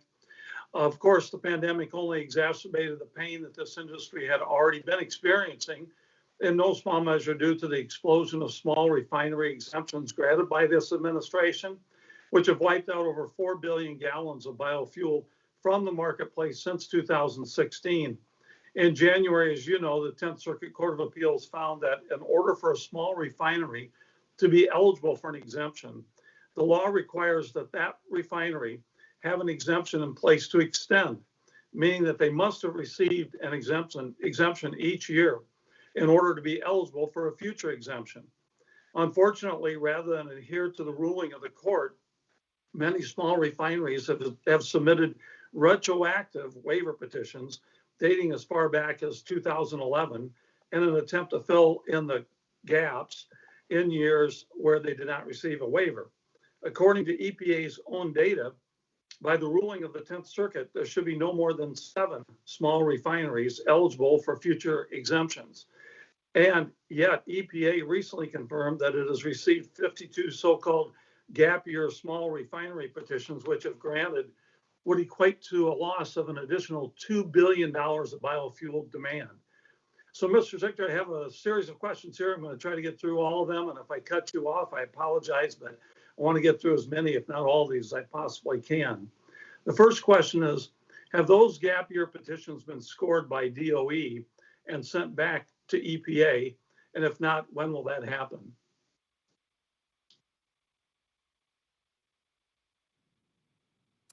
Thank you, Mr. Loebsack. I appreciate the opportunity, and thanks for your conversation as well earlier this week by telephone. I will get back to you on the 50-plus applications that may have come from EPA. I'm not quite sure where we are in the process. I'll just state that there are differing legal opinions about this 10th Circuit case. I think some are reading it as an opportunity to file these gap applications, if you will. I'll also just state for the record that if EPA sends us the application, we're required still to evaluate it. So I'm assuming that we're doing that today, and I'll get you a precise answer as to where we stand in that particular process. I'm going to ask you for your opinion. Do you believe that the law does allow EPA to grant these gap year petitions? I'm sorry, say again, sir? Do you believe that the law allows EPA to grant these gap year petitions? Well, that's a good question. I'm not quite certain about that. I'd have to review the case very closely, and I'm not an attorney, so I'd hate to give you a legal opinion. Yeah, because my next question has to do with that, actually. Will DOE ensure its review of these petitions conforms with the court's decision? If I understood you correctly, could you just say the last part of that again? Yeah, I'll do the whole question. Will DOE ensure its review of these petitions conforms with the court's decision? Oh, sure. No, we'll do everything according to the law and our understanding of the law. There's no question about that. I will get with Bill Cooper as our general counsel at the Department of Energy, and we will ensure, whatever analysis we are required to conduct under the law, whatever we send to EPA is going to be fully compliant with not only the 10th Circuit decision, but also the federal statute.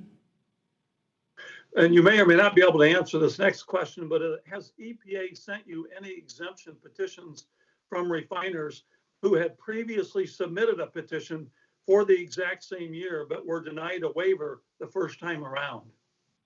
I don't know the answer to that question, but I will find out and get right back to you. And do you know if DOE has changed its methodology or approach for scoring small refinery exemption petitions? No, we've not. We conduct this analysis the same way we always have, and we provide our findings to EPA for their ultimate decision on the application. Well, if it's not changed the methodology, then doesn't it stand to reason that DOE would have no choice but to score these do-over gap year petitions exactly the same way as the department did the first time? Yes, sir. We've not changed our methodology. I mean, we have done this in the same manner in which we've done since the creation of the program back in 2005. Okay. And other than the 52 gap year waiver petitions, EPA reports 27 waiver petitions pending for the 2019 RFS compliance year. Has DOE completed review of those petitions and made recommendations to EPA? I will get you an answer on that, sir. I'd have to check the status of those applications. Okay. Yeah, well, I look forward to the answers, and I did appreciate our conversation we had prior to this hearing. I appreciate what you're doing at the DOE, and I know you've got a lot of great history with the committee, and I appreciate that.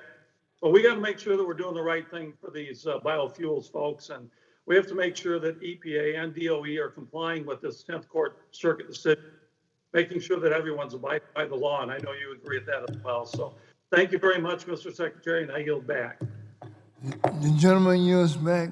The chair now recognizes the gentleman from Virginia, Mr. Griffith, for 5 minutes. Mr. Chairman, how are you this afternoon? Hope you're the same. All right. Oh, Mr. Secretary, one of my priorities, as we've discussed in the past, is research parity between the renewable research and our fossil fuel research. And as we look at the many issues that we're discussing today, including resiliency and the reliability of our power system, as well as the global environmental well-being, it's critical that we continue to invest in the research and development for fossil fuels as well as renewables. As you and I have discussed previously, of course, sub-Saharan Africa, Asia, developing nations are using their coal supply, and they're going to use their coal supply. And one of the things I would hope that we would do is figure out how to use that the most effectively so that we can then move forward, not just in the United States, but globally, to reduce emissions coming from coal-fired power plants and other fossil fuel burning plants. Do you agree that we should strive for parity and continue to invest in fossil research and development here in the United States?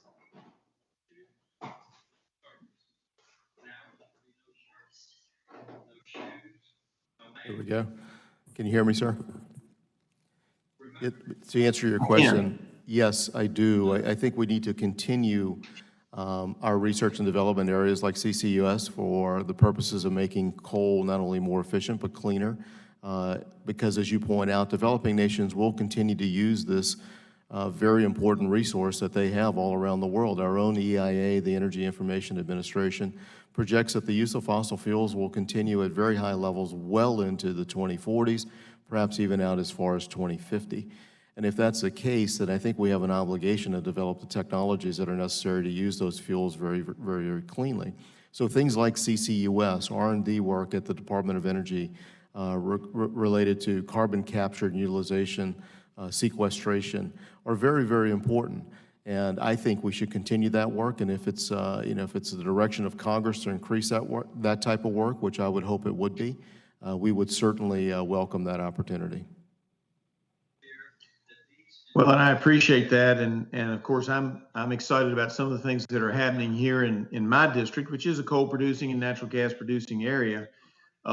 We have MOVA Technologies out of the New River Valley that is doing some flatbed technology where they run the gases through various substrates, and this is a very crude analogy, but they're running it through the substrates and it pulls out individual pollutants so that you don't have an issue with a series of things that have to be done afterwards. They can actually be sold commercially.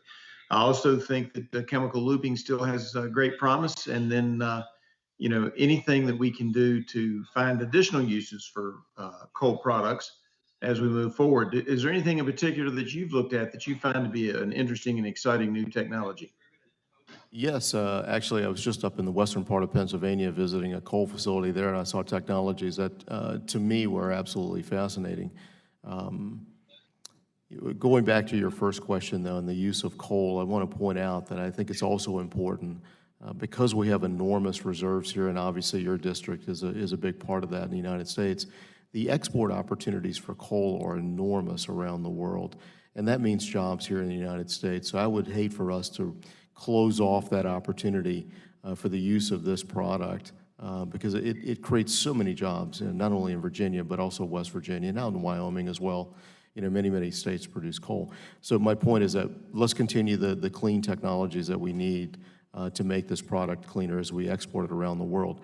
But with regard to the new uses for coal, we are now extracting some critical minerals. We are beginning to figure out how to extract rare earth elements, which are absolutely vital for the development of battery technologies. So as we look to the future and perhaps see more and more use of renewable energies, and we try and reach that holy grail of grid-scale battery storage, it's going to be perhaps our knowledge and perhaps the research that we do today on coal that might allow us to break some of the supply chain restrictions and vulnerabilities that we're currently experiencing today. China, as you perhaps know, I think from our conversations, you well know this, is that China today owns about 80% of the rare earth element market. So we're incredibly dependent upon, as I pointed out earlier, an adversarial nation to the United States. If we can develop these products from coal, we've strengthened not only our energy security, but our national security as well. And I appreciate that, and they're doing work. Dr. Yoon at Virginia Tech is doing work on that as well. So there's a lot of new technology out there, and I appreciate your leadership on those issues. And Mr. Chairman, I see my time is up, and I yield back. The gentleman yields back. The chair now recognizes the gentleman from Vermont, Mr. Welch, for 5 minutes. Thank you very much, Mr. Chairman. And thank you, Mr. Secretary. It's terrific to see you. Sorry we're not all there with you. I wanted to ask you questions in two areas. One is in the energy and water efficiency audits. And then second, staffing levels in the Department of Energy that are essential for us to pursue energy efficiency. First of all, on the energy audits, my understanding is your report shows that only 43% of the federal agencies have actually completed their audits, and only 6 out of 28 have done it fully. And as we all know, there is immense opportunity for savings through energy efficiency. And there's $7.8 billion of efficiency measures that have been identified which would result, as it's according to a report, $800 million in financial savings. What are the obstacles? What is the problem with getting these energy and water audits done? Can you speak to that? I'm sure there are many reasons why they're not being done, sir, but what I'll do is I will go back and I will ask for my own independent audit and get an update for you so that I can figure out exactly why this is not getting done in the manner in which I know that you want it done and I know the committee wants it done. We have a tremendous opportunity here, as you point out. I mean, I'm looking at some of the data here in front of me, especially with regard to the federal facilities. We are looking at roughly the savings to the government, according to the data that I have here, they're in the billions of dollars. It's enormous. Right. So I think we ought to proceed at a very aggressive rate. I will commit to you here publicly that I will get back to you very, very shortly with an update on those audits. All right. Well, I appreciate that, and I think there's a lot of bipartisan support on our committee for these audits and the savings we can get. And let me just state candidly, my sense about the failure of this to have happened before is that it reflects a slow walk approach towards getting this done. So I really will appreciate you getting back to us. But I think all of us will really appreciate getting the audits done. So when you get back with your report, the question is not so much why they aren't getting done, but when will they be done? Does that sound fair? Sounds very fair, and I will commit to you here that we will get you an answer within the next, I'll just say, would 10 days be appropriate for you? It would be great. No, thank you, Mr. Secretary.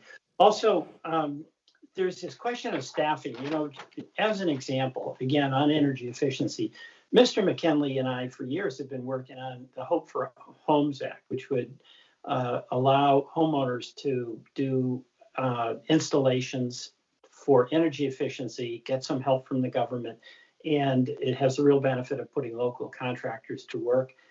This won't work, even if we're successful, as we think we will be in getting the money, unless there is staffing in the appropriate departments in the Department of Energy for energy efficiency.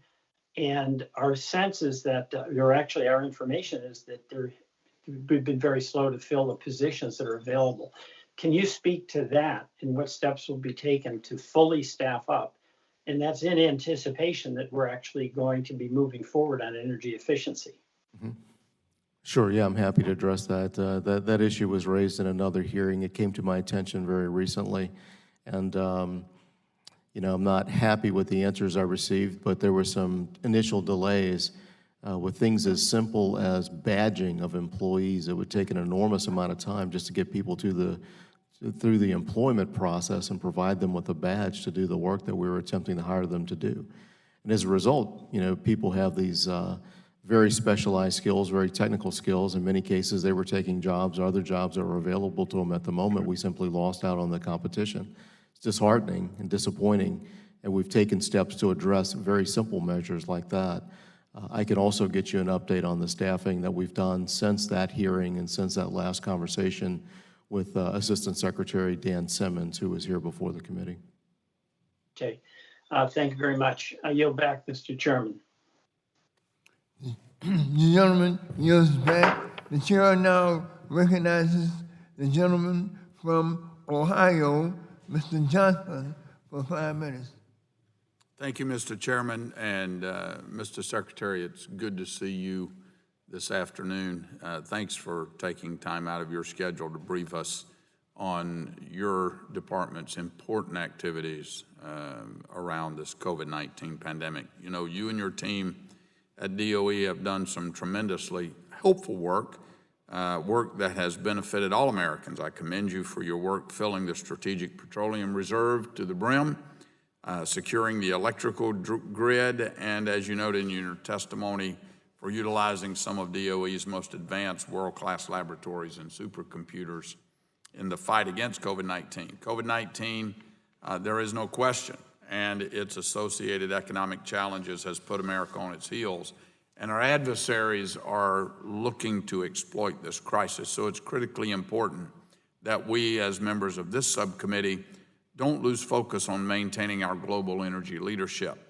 My time's limited, so I want to get right into my questions. As you know very well, Mr. Secretary, my district in eastern and southeastern Ohio is blessed with an abundant supply of oil and gas in the Marcellus and Utica shales.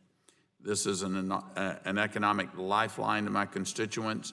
And not only that, but this cheap and abundant resource, if it's able to be efficiently transported and brought to market, for example, in the form of liquefied natural gas, it enables America to project power and push back on adversaries like Russia and Iran. As lawmakers, we need to focus on cutting unnecessary Washington red tape and burdensome regulations. This is why I recently introduced the Unlocking Our Domestic LNG Potential Act to do just that. So, two questions in one here. Can you explain, Mr. Secretary, in your dealings and negotiations on the global stage, why it's so important for us to maintain a strong domestic energy sector here at home, and what benefits do Americans see from exporting some of our excess energy resources, such as LNG, in the global marketplace? Yes, sir, I'm happy to. I'll just give you the latest example of the importance of having a very strong and diverse energy sector here in the United States. We mentioned earlier the conversations that were occurring and, frankly, the dispute that occurred between Saudi Arabia and Russia just recently in the OPEC Plus conversation. The president directed me as soon as we saw that there was a dispute, and importantly, when we saw the reaction of one of the parties to that dispute, and the reaction was very plain. They both increased their production and lowered the price, which we feel was intended perhaps toward Russia, but the impact was felt here in the United States. The president immediately engaged and said, reach out to your counterparts, work this out, figure out what's going on. It became pretty clear in that conversation that it was not going to get resolved at the ministerial level, my level, with my counterpart. It got elevated to a head of state level. When the president engaged, he did so with a position of strength that was not available to presidents, when I was growing up as a young kid in Louisiana. When we were an importing nation, not an exporting nation, we didn't have the authority, we didn't have the positioning in the world marketplace that would have allowed a president then to do what this president did, and that was to bring these parties together and resolve this dispute immediately, which brought stability to the world energy markets and the world oil markets. It's that ability to provide leadership in a foreign policy context that makes us understand why is it important that we have this energy industry. And I agree with you 100%. And another corollary to that is commercial nuclear energy and our commercial nuclear entrepreneurs. We've got to win that battle with the Chinese and the Russians as well. Under your leadership, DOE has launched a variety of new initiatives, including the Advanced Reactor Demonstration Program, to accelerate the commercialization of new designs that are cheaper and smaller, with additional safety benefits. And I was proud to reintroduce the Strengthening American Nuclear Competitiveness Act to help streamline the effort or the export of U.S. civilian nuclear technologies. So how does your work to formulate more bilateral nuclear cooperation agreements, recent International Development Finance Corporation action to repeal its limitation on nuclear deals, and legislative Part 810 reforms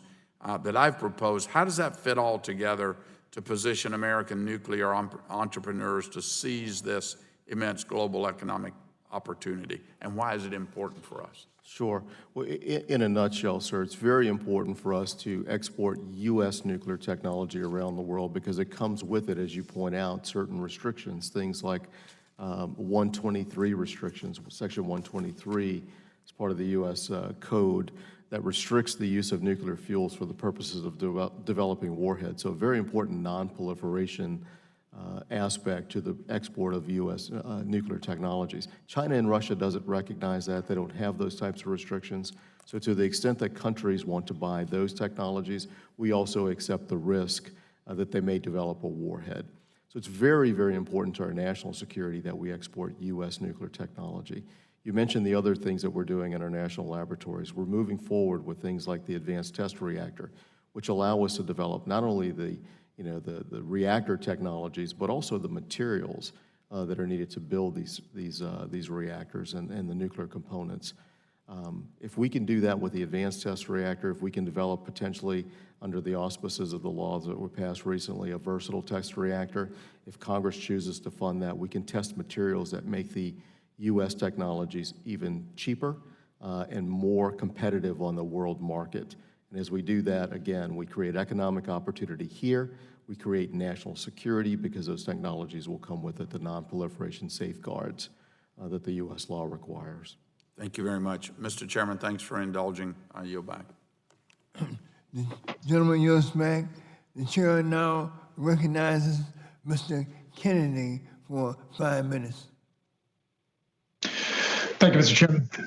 Mr. Secretary, good to see you, and thank you for being here. I'm glad to have this opportunity to speak directly with you about an issue that I believe this country must make a priority. It's not going to be a surprise to anybody in this committee, offshore wind development. As members of the committee well know, this has been a priority of mine since I first arrived in Congress. I've had the opportunity to discuss this issue with a few of your predecessors, Mr. Secretary, and I look forward to this conversation as well. The research, development, and critically, the deployment of offshore wind in the United States holds immense promise. From the clear climate benefits of utilizing abundant, renewable natural resource to the economic impact on ratepayers, to the benefits are undeniable. In New England, and in Massachusetts in particular, we pay amongst the highest retail electric rates in the lower 48 states. Taking advantage of a renewable natural resource that we have right off the coast makes perfect sense. In March of 2020, but beyond the climate and economic benefits, the promise of offshore wind is the growth and incubation of an entire new industry. It includes direct and indirect jobs, many of which will require high-skilled American union labor and to realize its immense potential. In March of 2020, the American Wind Energy Association released its U.S. offshore wind power economic impact assessment. Among the findings, we estimated that, quote, developing 30,000 megawatts of offshore wind along the East Coast could support up to 83,000 jobs and deliver $25 billion in annual economic output by 2030. And that's just the potential on the East Coast. As you know, the federal government is currently evaluating proposals off the coast of Massachusetts. So my first question, Mr. Secretary, is how is DOE coordinating with other federal agencies, including the Bureau of Ocean Energy Management, to address the jurisdictional issues surrounding offshore wind? Thank you, sir. I appreciated the opportunity as well to catch up with you by telephone over the weekend. Enjoyed our conversation, and I look forward to working with you. You know, we work closely with EPA, the Department of Interior in certain cases, if it's dealing with offshore wind, to ensure that the permitting processes are streamlined. We mentioned earlier our NEPA efforts and other things that we're working on.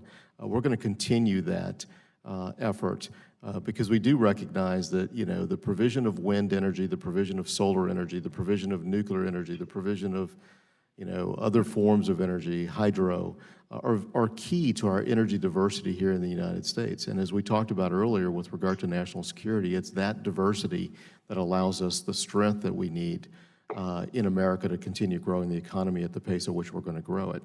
I'm very supportive of your efforts that are locally. I'm happy to help you in any way that I might be able to. I appreciate that, sir. So building off that, I want to get a sense of what DOE is doing to ensure that offshore wind can not only connect to the grid, but then get that grid to power a load center, given the permitting issues that you had discussed. Sure. We need to continue to develop infrastructure here in the United States, transmission infrastructure, distribution infrastructure, so that we can get the power where it needs to be. You know, we have unique challenges here in the United States with the provision of renewable energy. If you think about it, it becomes very logical. There's lots of sunshine in places like Arizona and New Mexico and the southwest part of the country. Getting that electrical power to perhaps Chicago or high-density areas in the United States can be a bit of a challenge. And, you know, while we are very sensitive to the ability of local communities and states to be a part of the regulatory process or the permitting process, I should say, it's also important that we find a path forward to develop the infrastructure that we need to move the power from where it's generated to where it needs to be. And it's an ongoing effort, not only at the Department of Energy, but the EPA, Department of Interior, other bodies, state and local institutions as well. And it's been a very robust conversation, and I look forward to being an even larger part of it. And Mr. Secretary, just as my time is running a bit short here, I wanted to flag that you and I had discussed previously about taking advantage of the potential of offshore wind development in the Northeast and the economic impact that this would have along the East Coast and in particularly southeastern Massachusetts, about a center of excellence on offshore wind. I sent a letter to the Assistant Secretary of Energy Efficiency and Renewable Energy a few weeks ago, and would love to get a response and keep in contact with your agency to figure out what we can do to make that come about. Mm-hmm. Sure, I will certainly follow up with Dan Simmons and get you some additional information, but I'd also like to get together with you, and I'd also, if I might, sir, take this opportunity to invite you to our National Renewable Energy Laboratory in Golden, Colorado. I think you'd be pleased with that particular center of excellence. That is one of its focal points. I look forward to it, sir. Thanks very much, Mr. Secretary. Your chair now recognizes Mr. Bouchon of Indiana for 5 minutes. Well, thank you, Mr. Chairman, and thank you, Secretary. I'd like to focus on grid reliability and resilience. Some of this has already been discussed, but you know, the COVID-19 impact has made it even more front and center. And as you know, a key principle to a resilient grid is the need for a diverse fuel and generation supply for the electrical sector. And I'm a supporter of the all of the above energy approach, and I believe each fuel mix plays a key role in our grid, especially during a public health emergency. However, it's important that we don't forget the critical role baseload energy such as coal and natural gas play to our grid reliability. And it's more important than ever that our grid has a reliable backbone to make sure the lights always stay on and our frontline workers have the electricity they need. I want to applaud the DOE at remaining committed to clean coal in our energy mix, as you've discussed earlier during the hearing, and by you recently announcing the Coal First initiative, which will work to make coal plants flexible, innovative, resilient, small, and transformative, with the goal of one day having these plants be emission-free. In Southwest Indiana that I represent, we have all the coal in the state of Indiana. Our state at one point had about 85% of its power from coal. It's now quite a bit less, but still substantial based on our expansion of renewable energy sources. But a couple of questions I have. Can you explain maybe what, if any, lessons you learned and continuing to learn during the COVID-19 pandemic that can help ensure our grid remains reliable and resilient? Sure, I'm happy to do that. I mean, you know, it is the most, I think, striking example, obvious example, is the importance of electricity to everything we do. I mean, if we take a step back and just imagine for a moment the horror that would result from a loss of power in, say, New York City or one of our major cities where the pandemic was particularly acute, at least in the early stages. The loss of power there would just be devastating. Our ability to replace the power is somewhat limited. I mean, some of these folks have backup generators and whatnot, but those are very short in nature. So just the importance of the electricity grid is just, you know, first and foremost, and it forced us to recognize, you know, as I mentioned to Mr. Kennedy and others, the need for additional infrastructure here in the United States, the additional emphasis that we placed on cybersecurity throughout this pandemic, because if you're an adversary, you would look at this as potentially an opportunity to do some damage to the grid and to the American economy. So our vigilance has been raised as a result of this pandemic. Sir, to your question about clean coal and the announcements that we made with Coal First, I think that's a fascinating program at the Department of Energy. It's designed to bring the next generation of coal generation to market. The facilities that we're looking at are smaller, they're much more efficient, and importantly, when they're combined with things like biomass, the technologies that are available to us in the Coal First actually have the ability to have a net negative carbon emissions footprint. So it's a fascinating technology that we want to continue to work on and develop and potentially see move into the private sector at some point in the future. So thank you for your interest in the program, and I look forward to keeping you updated on it. Well, thank you. And again, thanks to what the Department of Energy is doing in the research realm. And I want to reiterate what other members have said, and I think you have said during this hearing, is that it is important that we don't limit ourselves to research and development in only one area of energy generation. And I think, there's a push right now to forget about coal, forget about natural gas and other fossil fuels, whereas with innovative research and development, this can be a substantial contributor as far as our lifetimes and probably into the future, and also be a major contributor to making sure that we have a more reliable and resilient grid that will help protect us, as you mentioned, on the national security front, but more importantly, improve the lives of the citizens that we represent. So thanks for your work, and continue the good work you're doing more broadly across the energy space. And I hope that the Congress continues to support that. With that, Mr. Chairman, I yield back. The gentleman yields back. The chair now recognizes the gentlelady from New Hampshire, Ms. Custer, for 5 minutes. Great, thank you. Thank you very much, Mr. Chair. Sorry, I'm having a little difficulty with my computer, just trying to get to my remarks. Oh, well.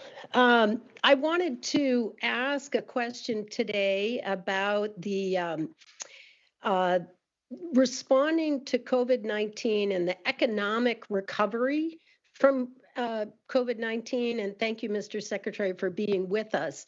It's important for Americans to see that their government is doing everything in their power to help keep them safe. And I know from our discussion yesterday that the Department of Energy has been helpful in combating COVID-19 directly. And I think my constituents would be pleased to hear how the Department of Energy is leveraging the full range of its facilities in the fight against this terrible disease that's been so disruptive in our country.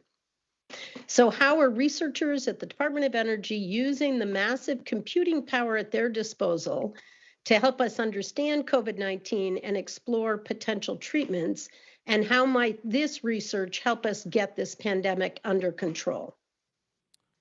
Sure, I'm happy to address that. The national laboratories have been front and center on some of the early findings with regard to COVID. So for instance, at Argonne National Laboratory, they use very high-powered light beams and light sources and X-ray technologies. And what they were able to do is identify certain protein strains that would further lead to potential drug compounds that would have positive impacts on this particular virus, this COVID-19.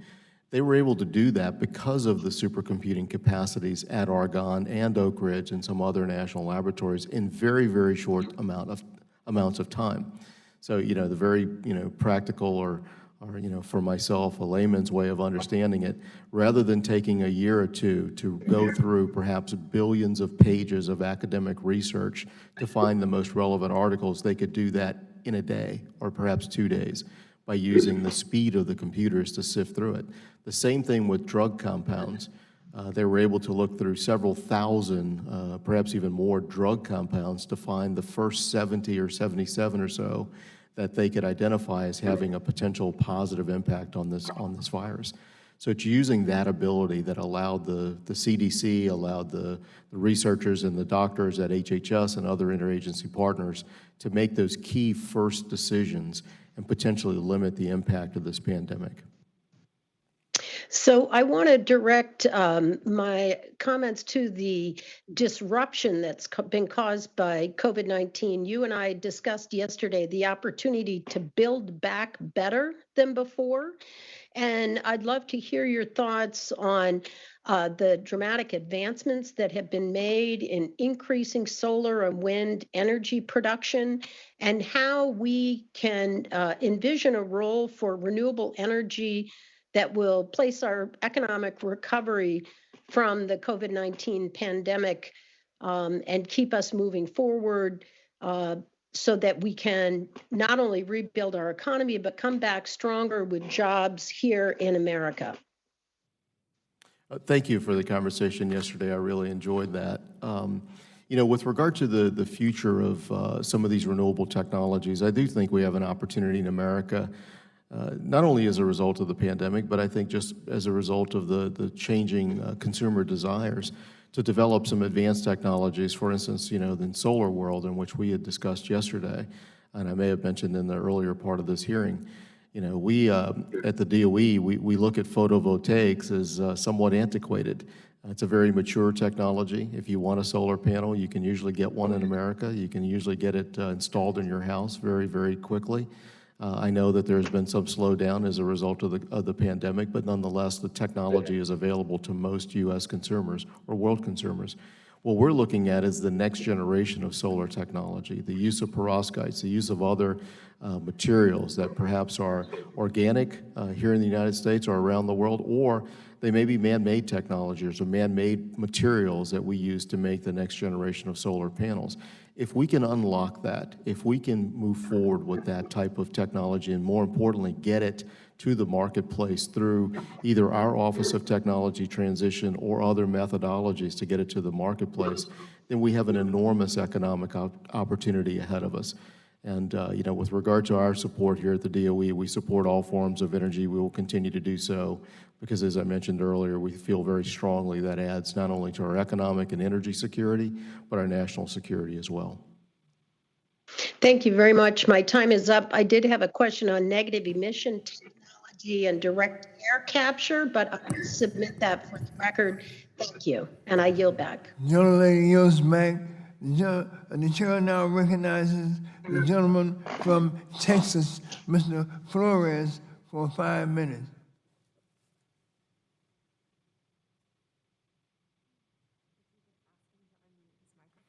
Mr. Flores, please unmute your microphone. Thank you, Mr. Chairman and Secretary Briette. It's great to have you testifying again to us today. Just want to let you know it's 100 degrees here in my part of Texas, and my solar system is producing 100% of my energy needs. So doing my part for the grid and also for the emissions of the country. Mr. Secretary, as you know, we've talked quite a bit today about maintaining national security and maintaining U.S. energy dominance, and that those are key inputs for continued economic opportunity for hardworking Americans. And as you pointed out in one of your earlier responses, we need to aggressively support innovation and private sector partnerships, particularly when it comes to the use and development of advanced nuclear reactors to regain our global leadership role when it comes to nuclear energy. You also mentioned the critical need to make sure that high-assay, low-enriched uranium, or HALEU as we all call it, is available in sufficient quantities. You did say earlier that the Department of Energy is working on trying to make this fuel source available. Can you give us a little bit more detail, a little bit more substance about what the Energy Department is doing so that we can regain that leadership role in the nuclear space? And then also, if you think there is additional legislative support that's needed, let us share that information as well. Thank you. Thank you, Mr. Flores. Keep that AC on. It gets really hot. It gets really hot down there. It was great to be in Texas last week. I'm sorry I missed you. With regard to the HALEU project that you're talking about, what we have instituted is a pilot project. We're going to do this at Portsmouth, Ohio, where we had an existing facility, so we didn't need to construct new facilities to do this. Our intent is to spend about $115 million that was appropriated by the U.S. Congress to take some centrifuges that we had down in Oak Ridge, move them to Ohio, and create this high-assay LEU, which is enriched to a range somewhere around 19%. We hope that this will catalyze, and that project's underway. The casings have moved to Ohio. We have some additional construction to do inside of the facility, but we hope to have this completed by sometime midpoint next year, perhaps at the end of next year, and begin producing in limited quantities this particular fuel source.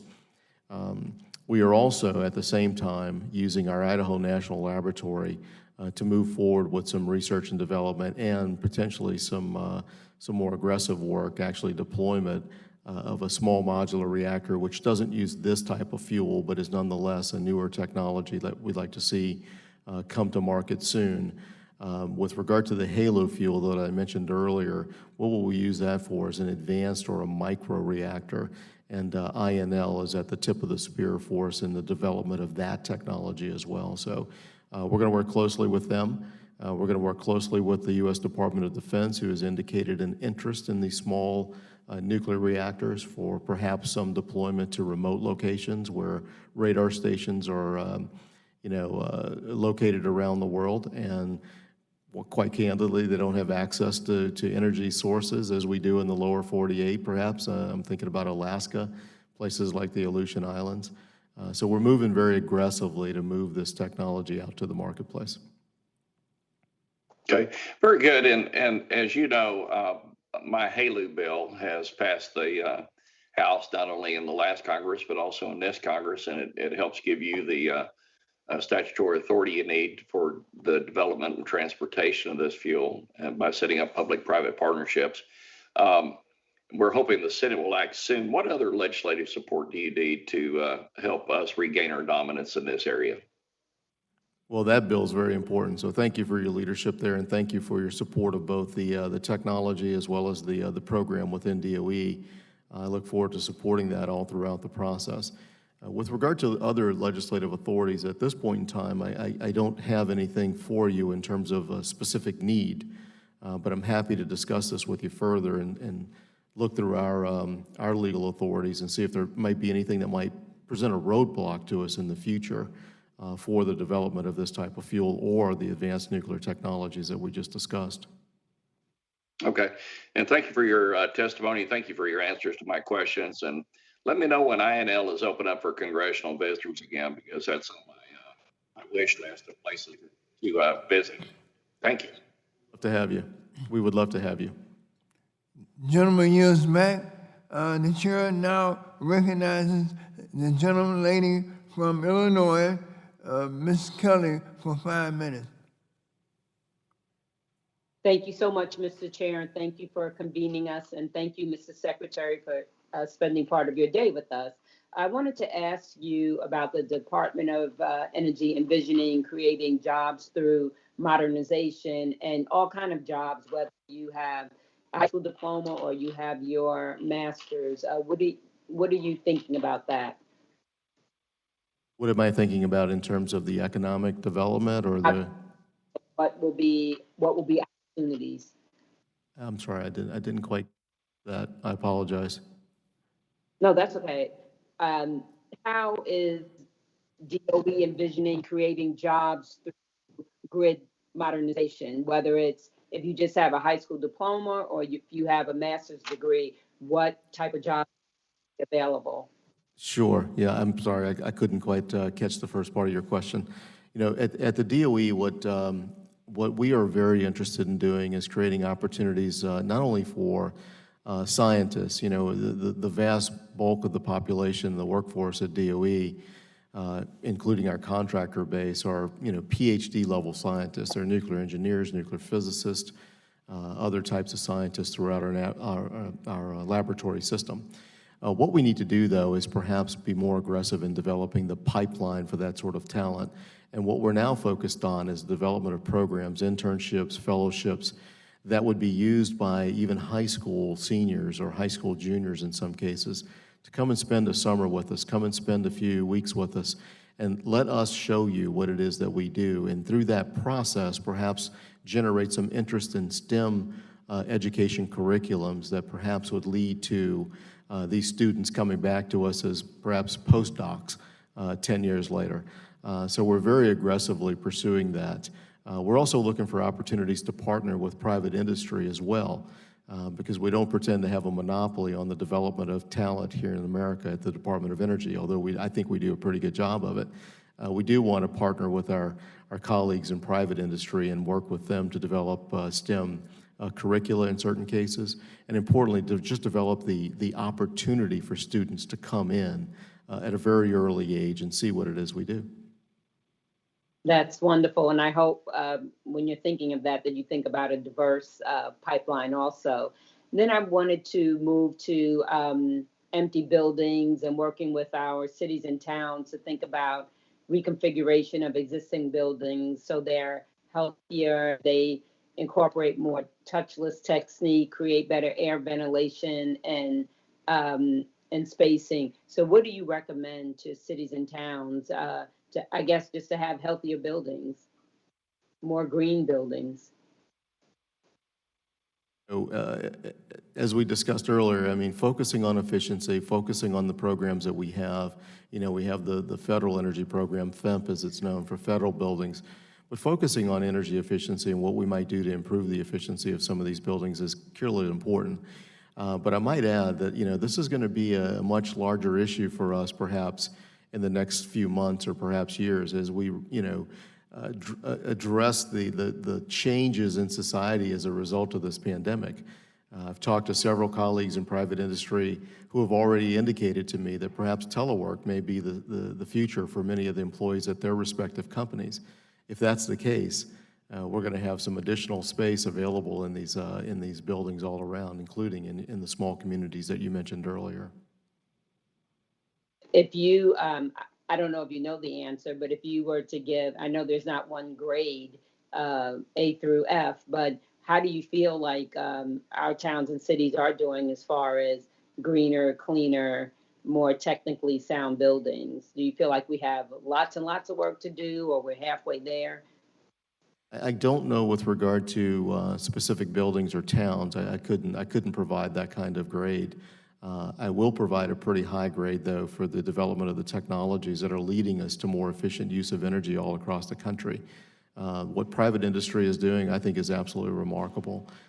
As we mentioned earlier in this hearing, what our scientists are doing in our national laboratories, the development of new solar technologies, the development of new technologies that allow us to capture carbon in certain instances, not only from fuels like coal, but perhaps even natural gas and others. I give them very, very high marks for the work that's being done there. Well, thank you. Thank you for your work, and thank you for joining us, and I yield back. Thank you. The gentlelady yields back. The chair now recognizes the gentlelady from California, Ms. Berrigan, for 5 minutes. Mr. Hudson, sir. I'm sorry.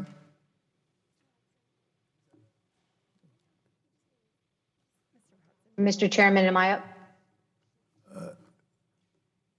Mr. Hudson from North Carolina, sir. Mr. Hudson. I'm sorry, the chair recognizes Mr. Hudson for 5 minutes. Mr. Hudson. Thank you, Mr. Chairman. Thank you, Mr. Secretary, for being here with us today. I also want to just thank you and President Trump for your incredible leadership on behalf of our energy sector during this most trying time for our country. As you know, I represent the amazing men and women of Fort Bragg in North Carolina.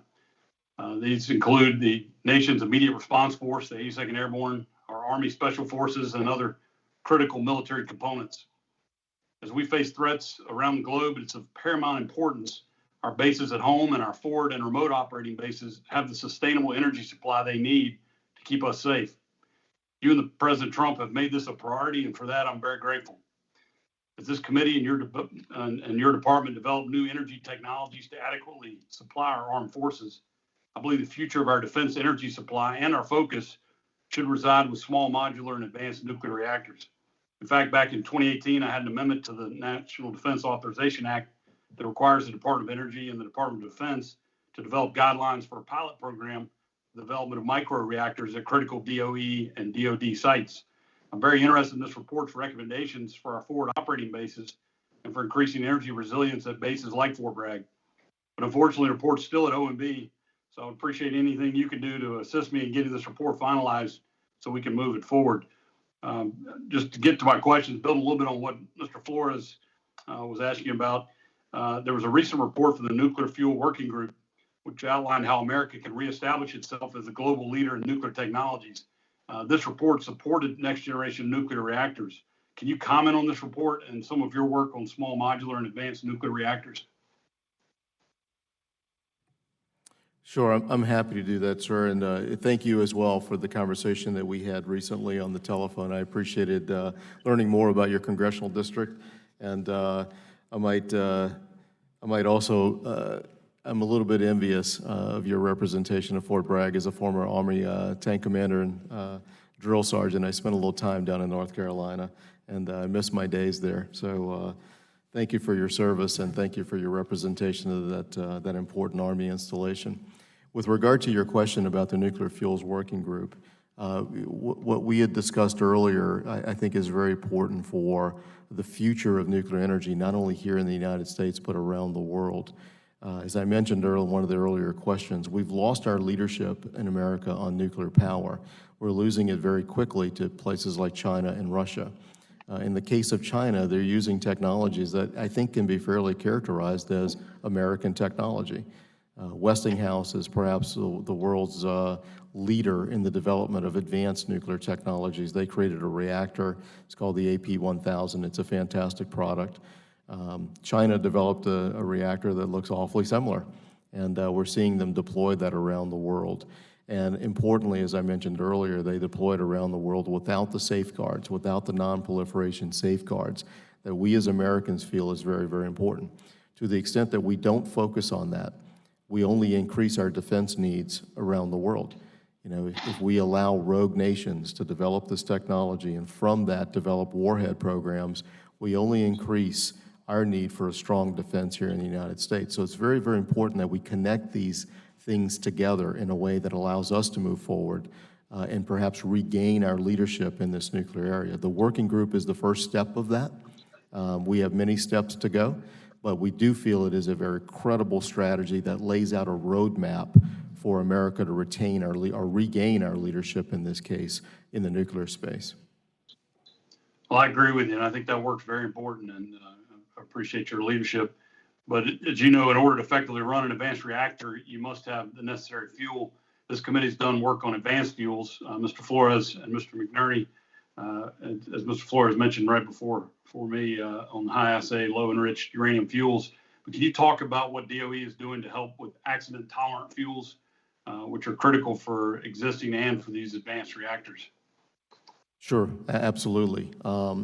The accident-tolerant fuels are absolutely necessary, in my view, not only for the development of the advanced reactors and the smaller reactors that we talked about earlier. It's important as well for changing the public perception about nuclear power in the first instance. We are still dealing with the overhang in America of things like 3 Mile Island. We obviously are dealing with the overhang of international events like Chernobyl and Fukushima. We all know about those horrible accidents. If we can develop a fuel that allows us to develop a technology that in certain cases you can turn the cooling off to the reactor and nothing happens. It simply shuts down. It is completely accident tolerant. That's important to changing that public perception and perhaps will increase public acceptance of this important energy source. As I mentioned earlier as well, it is important that we have all forms of energy, but nuclear in particular because it provides such an important baseload component to our electric grid here in the United States. And until we have the battery technologies that we're all working on, then there's no physical possible way for us to move to a 100% renewable world if that's what some are pursuing. We can't do it today without baseload electricity, and nuclear energy is just such an important component of that. Great. Well, thank you, sir. I appreciate it. Look forward to continuing these discussions. And with that, Mr. Chairman, I yield back. The gentleman yields back. The chair now recognizes the gentlelady from California, Ms. Merrigan, for 5 minutes. Thank you, Mr. Chairman, and thank you, Mr. Secretary, for joining us. My first question is, over 620,000 clean energy workers have lost their jobs since the start of the pandemic, including over 100,000 in California. You were vocal in your testimony about supporting the fossil fuel industry. Can you tell me what you are doing to help the clean energy industry rebound? And if you could try to do that in 60 seconds, I have a number of questions I'm trying to get to, Mr. Secretary. Yes, ma'am, I'm happy to do that. Yes, I have been very vocal in my support for the energy industry, but all forms of energy. The pandemic has hit all sectors of the U.S. economy. I don't know if it's been an equal distribution, but the pain has been felt all across the United States. And I'm supportive of the programs that you and your leadership in Congress, others in Congress have done in the last 2, perhaps 3 months in passing programs like the CARES Act, other steps that you have taken to stabilize the U.S. economy as we deal with this pandemic. I want to ensure Thank that you, Mr. Secretary. If I could just interrupt you, I am trying to get to other questions. Is there anything specifically you can tell me about what you are going to do to help the clean energy industry rebound? Anything specifically you might be able to mention? Well, I think, under the energy efficiency program at the Department of Energy, we're going to continue to invest through our funding opportunity processes. We've released, I think in the last 2 or 3 months, we've announced that we have about $220 million in funding opportunities that are coming exclusively out of the clean energy space in our energy efficiency programs.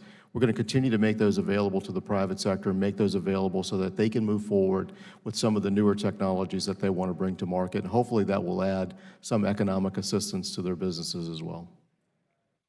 Okay, thank you, sir. It was reported in April that your agency is holding back $43 billion of loan guarantees earmarked by Congress for clean energy projects. Why withhold support for the clean energy projects? Well, I would disagree slightly with the characterization. It's the loan program that's available within the Department of Energy, but it's not available exclusively to clean energy. So we're not withholding that money from the clean energy industry. What I've done is undertake a review of the loan program because coming from the banking industry, I was a little concerned about some of the requirements that were being put in place that might prevent loans from being made. That review is still in process, and I hope to complete it very, very shortly. And at some point in the future, we'll move forward with this lending program. Well, I hope you will work as quickly for the clean energy projects and sector as you have been for the fossil fuel industry, sir. I happen to represent a district that is almost 90% Latino African American that are surrounded by 3 freeways, the port, and urban oil drilling.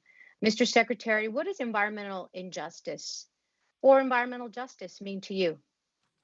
It means the availability of energy to all sectors of our nation and all communities in our nation. My commitment to environmental justice is very broad. We talked a lot today about energy efficiency and making energy cheaper. I think that's very important for us to do. That is part of this program. And it's my commitment to you, it's my commitment to this Congress to pursue those types of technologies that allow the distribution of energy very, very efficiently in America and, importantly, very cheaply in America. Well, sir, much like your predecessor when asked this question, you were talking about consumer pricing. But let me just tell you, environmental injustice, and environmental injustice is when there is a disproportionate impact to our communities of color, our Black and Brown communities that are suffering at much higher rates, air pollution. And so when you talk about rolling back air standards, when you talk about making it easier for the fossil fuel industry, you're talking about harming the health of our communities of color. And then COVID hits, and guess what? They're dying at higher rates because they have higher asthma and they're more exposed to this air pollution. And so it's very challenging. If you haven't noticed, there are protesters all across this country right now demanding justice, and that includes environmental justice.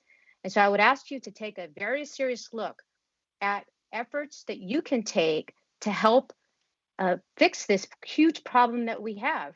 Do you believe in environmental racism? Well, I understand your concern, and I think we happen to agree on the need for cleaner technologies going into the marketplace. But I would add that, what's important is that we not only have the development of the technology so that we Mr. Secretary, the question was whether you believe in environmental racism. I'm not sure what you mean by that. Do you, yes or no? I don't know what you mean by that. Well, it's a term to describe environmental injustices that occur across our country to certain communities, including Black and Brown communities that are disproportionately impacted. I believe that there are communities that are perhaps disproportionately impacted. I just don't understand what you mean by the term environmental racism. Okay, well, I can certainly follow up with you, and we should have this conversation because it goes hand in hand about what's happening across this country and where our communities of color are disproportionately impacted. And sir, I know my time has expired, but I will welcome that conversation. And with that, I yield back. The chair now recognizes the gentleman from Michigan, Mr. Wahlberg, for 5 minutes. Thank you, Mr. Chairman, and thank you, Mr. Secretary, for being here. And thank you. It's very apparent that you've reached out, like the administration does. You've reached out to talk to us, members of this committee and subcommittee, and on both sides of the aisle. And I appreciate that openness to hear our concerns, our ideas, and get to know us a little better as well. Yeah, well, I appreciate the fact that you'll be coming to Michigan later this week also. And on the glide path in the airport, most likely you'll look down and see my district, and you'll see why it's the energy district of the state with nuclear, with coal, one of the most up-to-date modern coal plants that's still allowed to function, as well as natural gas and manufacturing of wind energy as well in my district. So we're delighted to have you there. Plus, unlike some of my Texas colleagues, you're not going to find 100-degree weather. In fact, when I left the airport today, it was 70 degrees, very low humidity, blue skies in pure Michigan. And we look forward to sharing that with you. 4 years ago, FERC held a technical conference to discuss a needed modernization of rules relative to PURPA, a law that's a 1978 law that had very strong positive results in moving us toward renewable energy and do it in such a way that right now it's worked so well that all energy providers have moved into that realm. But it's also, in its present format, causing unnecessary billions of dollars to be paid by consumers because of the outdated law. And so, as you know, I've been heavily involved for years now in trying to reform that. And I'm pleased that FERC had undertaken 4 years ago an attempt to modernize it and is currently preparing to adopt critical components of reform included in legislation that I've championed over the past several Congresses. Due to COVID-19, utilities in my home state of Michigan have reported an increase in residential usage due to more people staying at home. Mr. Secretary, in your opinion, what impacts would reforms to PURPA, such as waiving the mandatory purchase obligations for qualified facilities, have on lowering utility costs for consumers at a time when domestic demand for electricity increased in this new stay-at-home economy? That's a great question. Probably requires a more thoughtful answer than I'm going to be able to provide you in 30 seconds. But look, I think generally, sir, PURPA needs to be reformed. It was written many, many years ago, I think 1978 or so to be exact, give or take a few years from there, but I think it's 1978. And much has changed, since then. We talked about technology today quite a bit, but the markets themselves have changed. I mean, back in that point in time, utilities were vertically integrated. Today, they're not. We have very competitive markets. And I think it's, appropriate for Congress, for FERC, for others to go back and take a look at this law and see if it still meets the needs of the American people. I might suggest that there are some changes that are long overdue with regard to PURPA. So I would support a review of the law. We appreciate that, and I'm glad to see what is being done with FERC. I do believe that ultimately we need to do it legislatively so it's permanent, but it has some flexibility in it, unlike the 1978 law. Sure.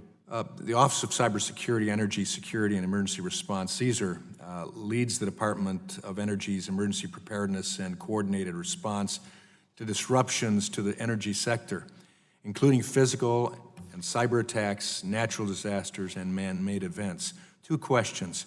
The first is, can you please describe the role of the CSER office over the last few months as it relates to COVID-19 outbreak? And secondly, Mr. Rush and I, Chairman Rush and I, have introduced the Energy Emergency Leadership Act, which would help ensure the durability of DOE leadership in energy emergencies. As House considers future measures in response to COVID-19 outbreak, would DOE be better positioned to carry out these functions in the long term if the Assistant Secretary of CSER were made permanent in the DOE Organization Act and had clear authority through congressional authorization? To answer your last question, I think I would answer that question yes, and I want to say thank you to both you and Chairman Rush for your support of that particular office. It's been absolutely essential. And as we saw in this particular pandemic, it's become increasingly important, not only for purposes of its role with regard to cybersecurity, but its role with regard to the catastrophic response efforts. It was the CSER office that provided the mask and provided the testing kits and delivered those to the utilities. It was the CSER office that worked closely with the CEOs of the utilities all across the country to ensure that the control room personnel in particular were quarantined and had done the proper social distancing so that we didn't lose them at some point in this pandemic. Very critical role within the department. I think a very critical role within the industry itself. And I think if you mention this to other utility CEOs, you'll find the similar response. Thank you, I appreciate it. And Mr. Chairman, I yield back. Gentleman yields back. The chair now recognizes Mr. Peters from California for 5 minutes.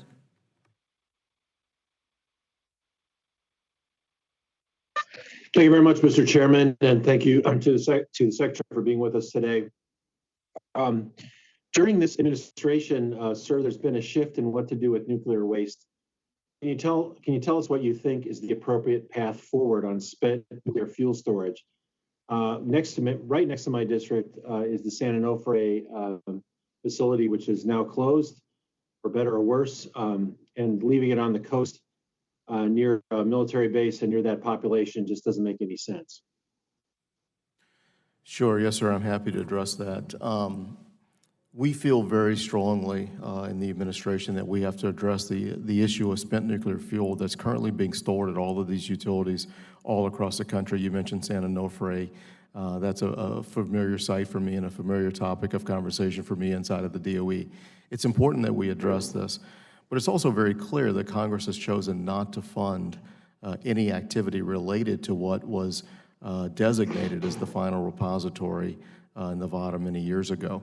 And as a result of that, we are prohibited from moving forward with that particular repository, and we won't move forward with that repository until Congress decides that it will, it may want to do that. In the interim, however, we will focus on some measures that we might take to provide interim relief from the private storage or the storage that currently exists today. We've just begun that process. It will be open, it will be inclusive. I want to work not only with the policymakers here in Congress, but also with the governors and the local officials as well, so that together we might find an appropriate solution. But for the moment, we are frozen by the Congress and the lack of funding for anything related to the final repository. Would you recommend to Congress that we, and request as part of your budget request, that we do fund the next steps in processing for finalizing the permitting of Yucca Mountain?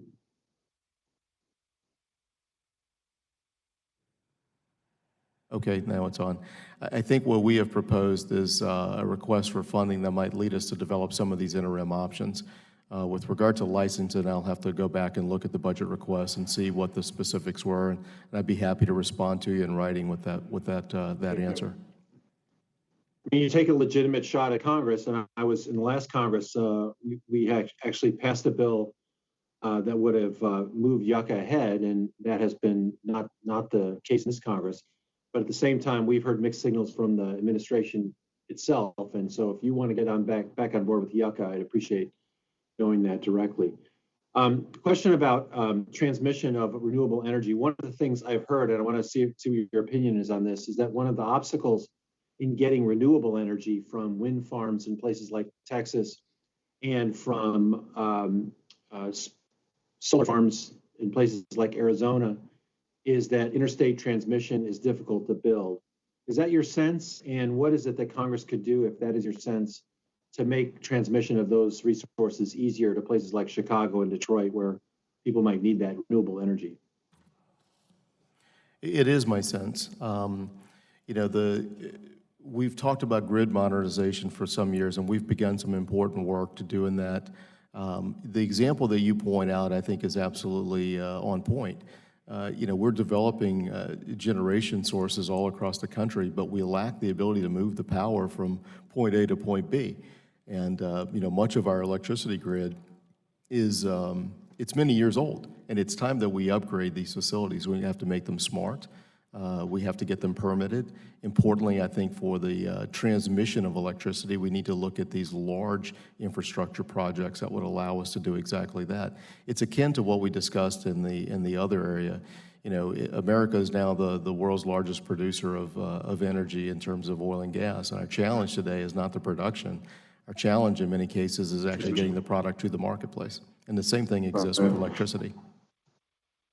Does the administration support particular reforms for permitting interstate transmission lines that would serve those northern cities, say with renewable sources from out of state? And if so, what particular reforms would you support?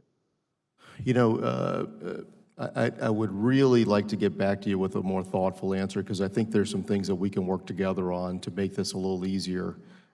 You know, for the development of this type of infrastructure. So rather than perhaps giving you a imprecise or a less than thoughtful answer, I would appreciate the opportunity to perhaps respond to you in writing.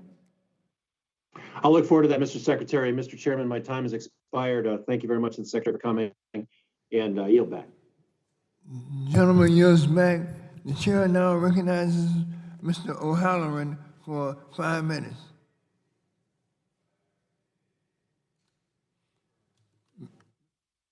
Mr. O'Halloran, please mute your phone.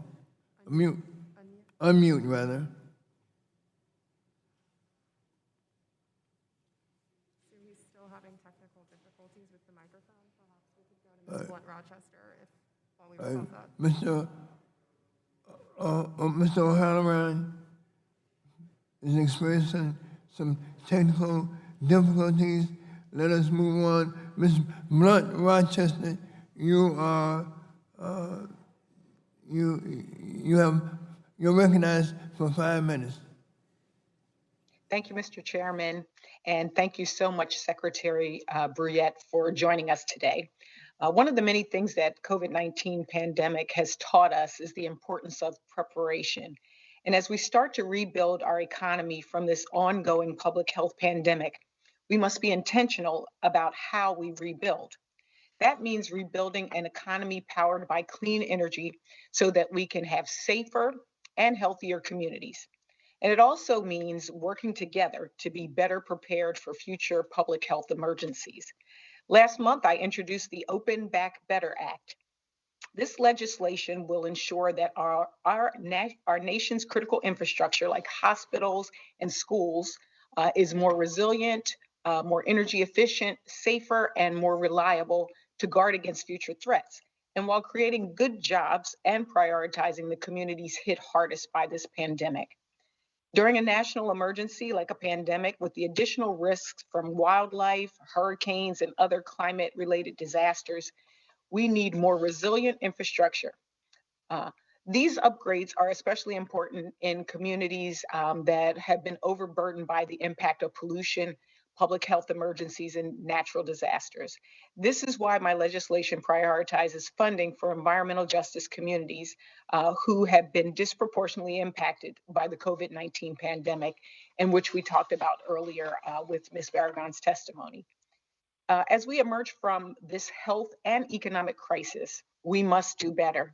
And we must ensure that we are better prepared for the inevitable future emergencies. Mr. Secretary, can you discuss why resiliency upgrades to mission critical facilities such as our hospitals is so important during a pandemic? Yes, ma'am, I can. You know, as we have seen with this pandemic, and candidly, as we've seen in other parts of American history, our reliance upon the electric grid has just increased exponentially over the course of the last few decades. Almost everything that we do, depends in some way, shape, or form on the provision of energy and electricity in particular. So as we looked at the pandemic, we obviously were concerned about the hospitals and the provision of healthcare throughout America. But as now we've gotten beyond at least some of the initial moments of the pandemic, and we start to look at how the economy is going to change, we're looking at things like teleworking. And I don't have to remind anybody in this hearing, because we're doing it today, you can't telework without Wi-Fi. You don't have Wi-Fi without electricity. So the importance of the grid to our daily life has only been heightened by this pandemic, and we all see it. So it's important that we think about things like resiliency and reliability in perhaps a different way than we have in years past. We have created at the Department of Energy a resiliency or a resiliency model, which is going to allow us, when fully developed, and we're very close to bringing this out, we can see the entire grid in real time and address challenges that we may face in almost every part of the country. So be it a cyber threat or be it a load threat, we work closely with the utilities, and we can see these things in real time and address them in real time. And in certain cases, as we further develop the model, we may be able to predict where we will have load challenges or particular threats that we need to address so that we can ensure the safe, reliable provision of electricity. Mr. Secretary, thank you for that answer. And you've kind of preempted one of my questions. And we have many more that we will send to you in writing. But as you were talking, I'm very focused on the future of work. And as you said, whether it's distance learning, telework, or telemedicine, telehealth, we have seen an increase in the need. And I'm curious, during the pandemic, I've been talking to companies about what has changed in the way that they operate. Can you talk about what has changed in the way your department approaches working with other federal and state partners to ensure the continued reliability of the U.S. electric system? Sure. I don't know that the workforce has changed quite dramatically. So, we're in a maximum telework environment now, and I don't have an exact number for you, but I'd be happy to provide you an update. But if I had to guess today, I would probably suggest that perhaps 60% of the workforce at DOE is now teleworking. There are certain job functions at the department, the delivery of a nuclear warhead to the United States Navy or the U.S. Air Force. You simply can't do that over the telephone. You have to physically deliver it. So we're taking the precautions. Are you working differently with other agencies, though? Has anything changed, or have you noticed anything? Not so much in that sense. We're still very, very interactive. Our teleworking capabilities, we have learned that our networks, our IT networks, are very robust. We've adopted to the new workplace, much like the rest of America has. Well, I've run out of time, but I will follow up with you to ask, how does the upcoming hurricane season impact electric systems reliability during the health crisis? And thank you so much for your testimony. And thank you, Mr. Chairman. I yield back. Gentlelady yields back. Mr. O'Halloran, you are recognized for 5 minutes.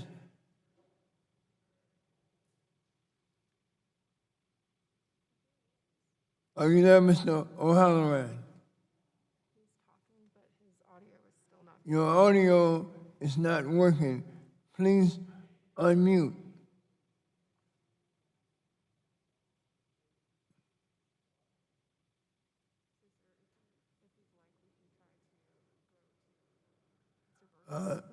Mr. O'Halloran, while you're working on your audio, the chair will recognize. Mr. Shimkus just popped up. Mr. Shimkus. Oh, he did. Sorry. He just popped up. The chair will recognize. Mr. O'Halloran, are you there? That was Mr. Shimkus speaking. He's available. The chair now recognizes 2 individuals who have waved on to the committee for the purposes of questioning the witness. And the chair now recognizes the gentleman from Illinois, Mr. Shimkus, for 5 minutes. Oh, thank you, Mr. Chairman, and Dan, great to have you here. One of my last time to harass a Secretary of Energy, and I had to wave on. I feel like a freshman. I had to wait like 2 hours. So, but it's an important issue, and the issues. I had to drop off, talk with the corn growers on fuels, and that those questions have been asked by Dave Lobsek. So you also know that a lot of my career has been spent on nuclear fuel and nuclear waste.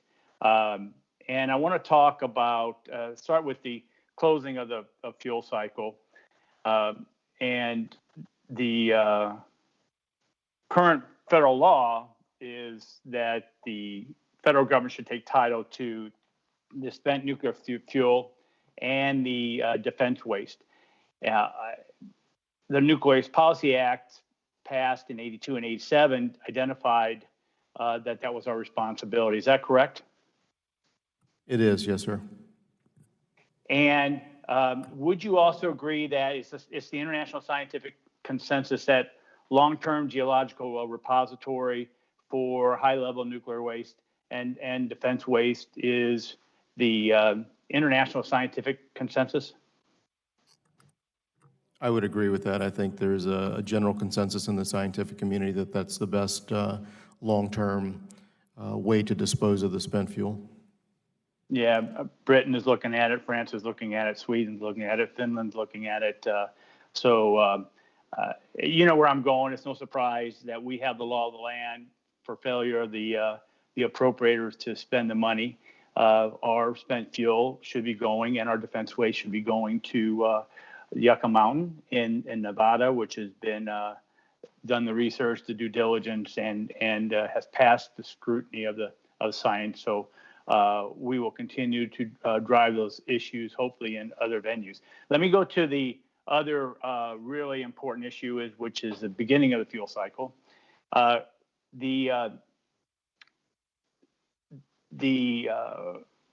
the beginning of the fuel cycle, when we're reprocessing, how many plants do we have that reprocess to help create nuclear fuel in this country? Sorry, I didn't quite hear. How many plants do we have that reprocess? Yeah, or that do the yellow cake into the process of like we see at Metropolis. That do the conversion processes? Right. To my knowledge, I think we only have one. But I will that double one check is, that. And that one, we believe, is in Metropolis. And is that operating right now? They are in they're in a standby mode, as I understand. They're not fully operational, is my understanding. So we appreciate this nuclear energy working group and which addressed the domestic uranium reserve, which we talked about offline, and I appreciate that. And as I raised to you in our call, there is a gap of where that may help the reprocessing in the future, since there is a shutdown now. The concern is that we're not going to have a facility to deal with this front end, even with this domestic uranium reserve. Can you talk about some options that might be on the table to help places like Honeywell in Metropolis, Illinois? Sure, I'm happy to do that. You know, as we pointed out in the Nuclear Fuels Working Group, it's not enough for us just to simply create a uranium reserve. It's not enough for us to pull it out of the ground and stack it up someplace and have it available for some future use. You must convert it, you must enrich it, you must have it available as fuel for it to have any practical value.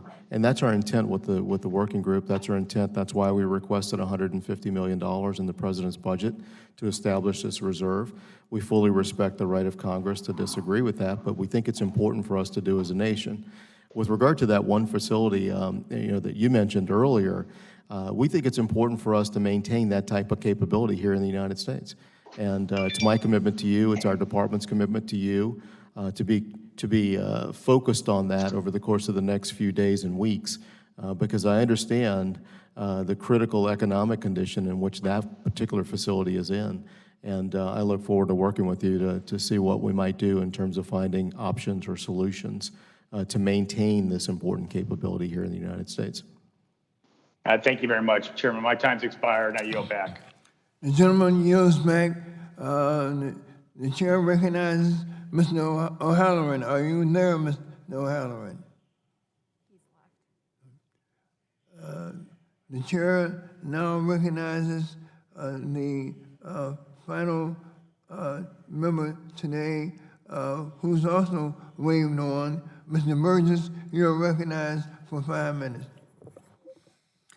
I thank the chairman for letting me wave on. I was actually a member of this subcommittee for over a decade, but when I was called to duty on the Rules Committee, I had to give up one of my subcommittees, and unfortunately, Energy was that subcommittee. But happy to be with you, Mr. Secretary.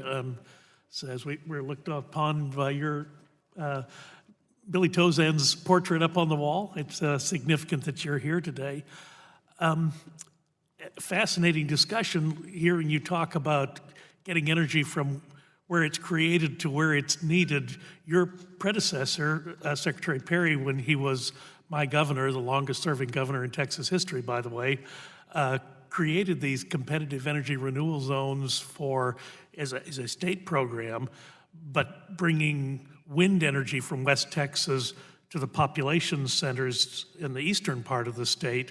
And of course, those cross the district that I represent. And just like, as you might imagine, a pipeline or a highway, bringing those high tension electrical wires across your district from west to east can create a great deal of attention. So it's not just the pipelines, it's not just other areas, but we're, being in favor of wind energy means you also need to be in favor of the infrastructure that is the deliverable to get it to where it is needed. And again, your predecessor was, when he was governor of Texas, was certainly very involved in that. On the issue of the Strategic Petroleum Reserve, and you and I have had an opportunity to talk about this, and can you speak to where we are with the modernization of the Strategic Petroleum Reserve and what it, as you see its future utility might be in over and above what its national security implications have been in the past? I'd be happy to, Mr. Burgess, and thank you for your service to Texas. It means a lot to all of us who live there, even as an adopted son of Texas. I really appreciate your service to the state and to the country. The Strategic Petroleum Reserve is a national asset. And as you well know, because of your long history here on this committee and in Texas, its importance to our national security. What we need to do with the Strategic Petroleum Reserve, in my view, is to continue the life extension program that was started some time ago. The facility has become quite old. It's important that we continue to maintain it in a way that allows it to continue to be helpful to the nation. I would also suggest that the Congress might want to consider perhaps upgrading some of the facility as well. When it was designed to take in oil. It wasn't designed to discharge oil. Not very effective, or I'm sorry, I had that backwards. It was designed to take it out, not put it in. And it's very important that we think about whether or not we'd like to upgrade the facility so that it would allow us to take in oil even more efficiently than we can currently do so today. As you know, the president directed me to fill the Strategic Petroleum Reserve, and we've been doing exactly that. We are somewhat limited by the amount and the volume of oil that we can actually take into the facility itself. So as we move forward, I'd love to work with this committee, I'd love to work with Congress more broadly to think about how we might upgrade that important facility. Well, certainly my opinion was an oversight to leave the purchase of additional petroleum for the Strategic Petroleum Reserve out of the CARES Act, and I do have a bill with Senator Dorgan designed to do just that, and I do want to work with you on that.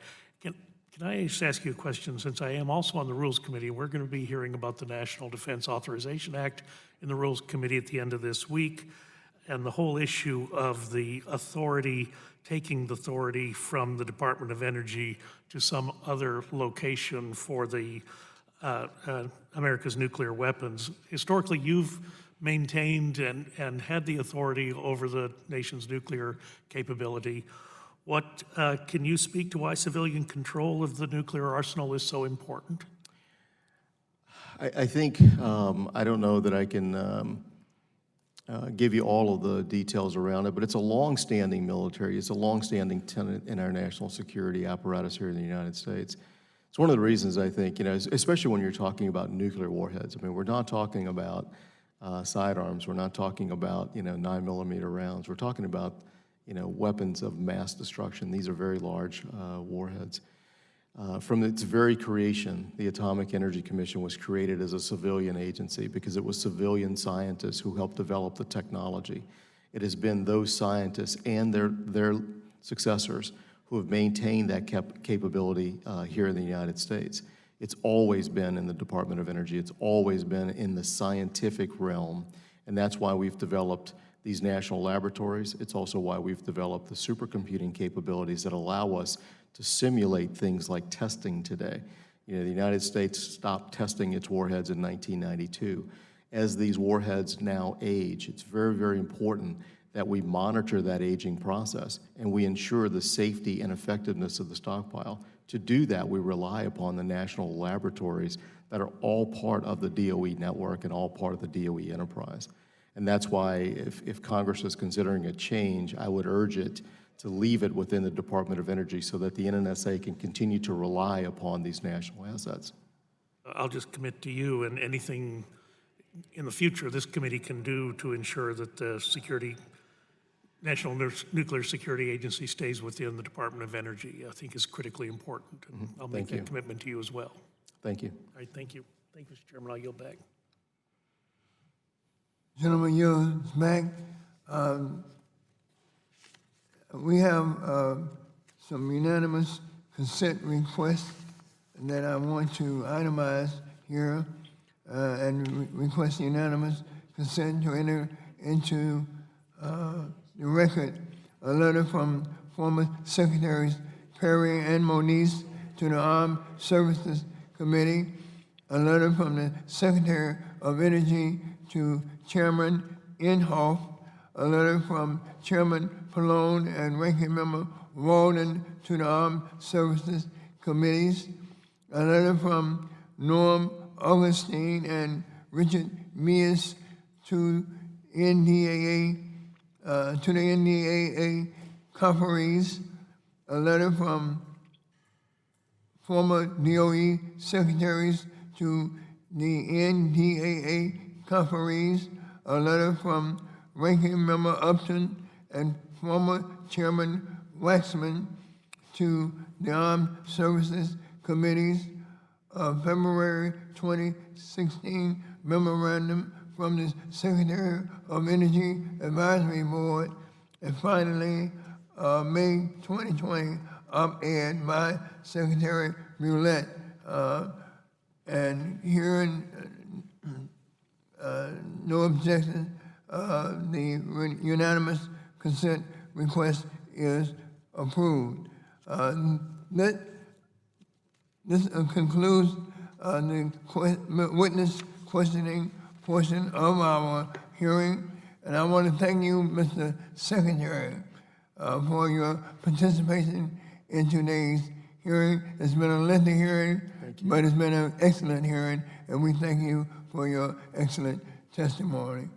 I do remind members that pursuant to committee rules, they have 10 business days to submit additional questions for the record to be answered by the Secretary who has appeared before this committee, the subcommittee.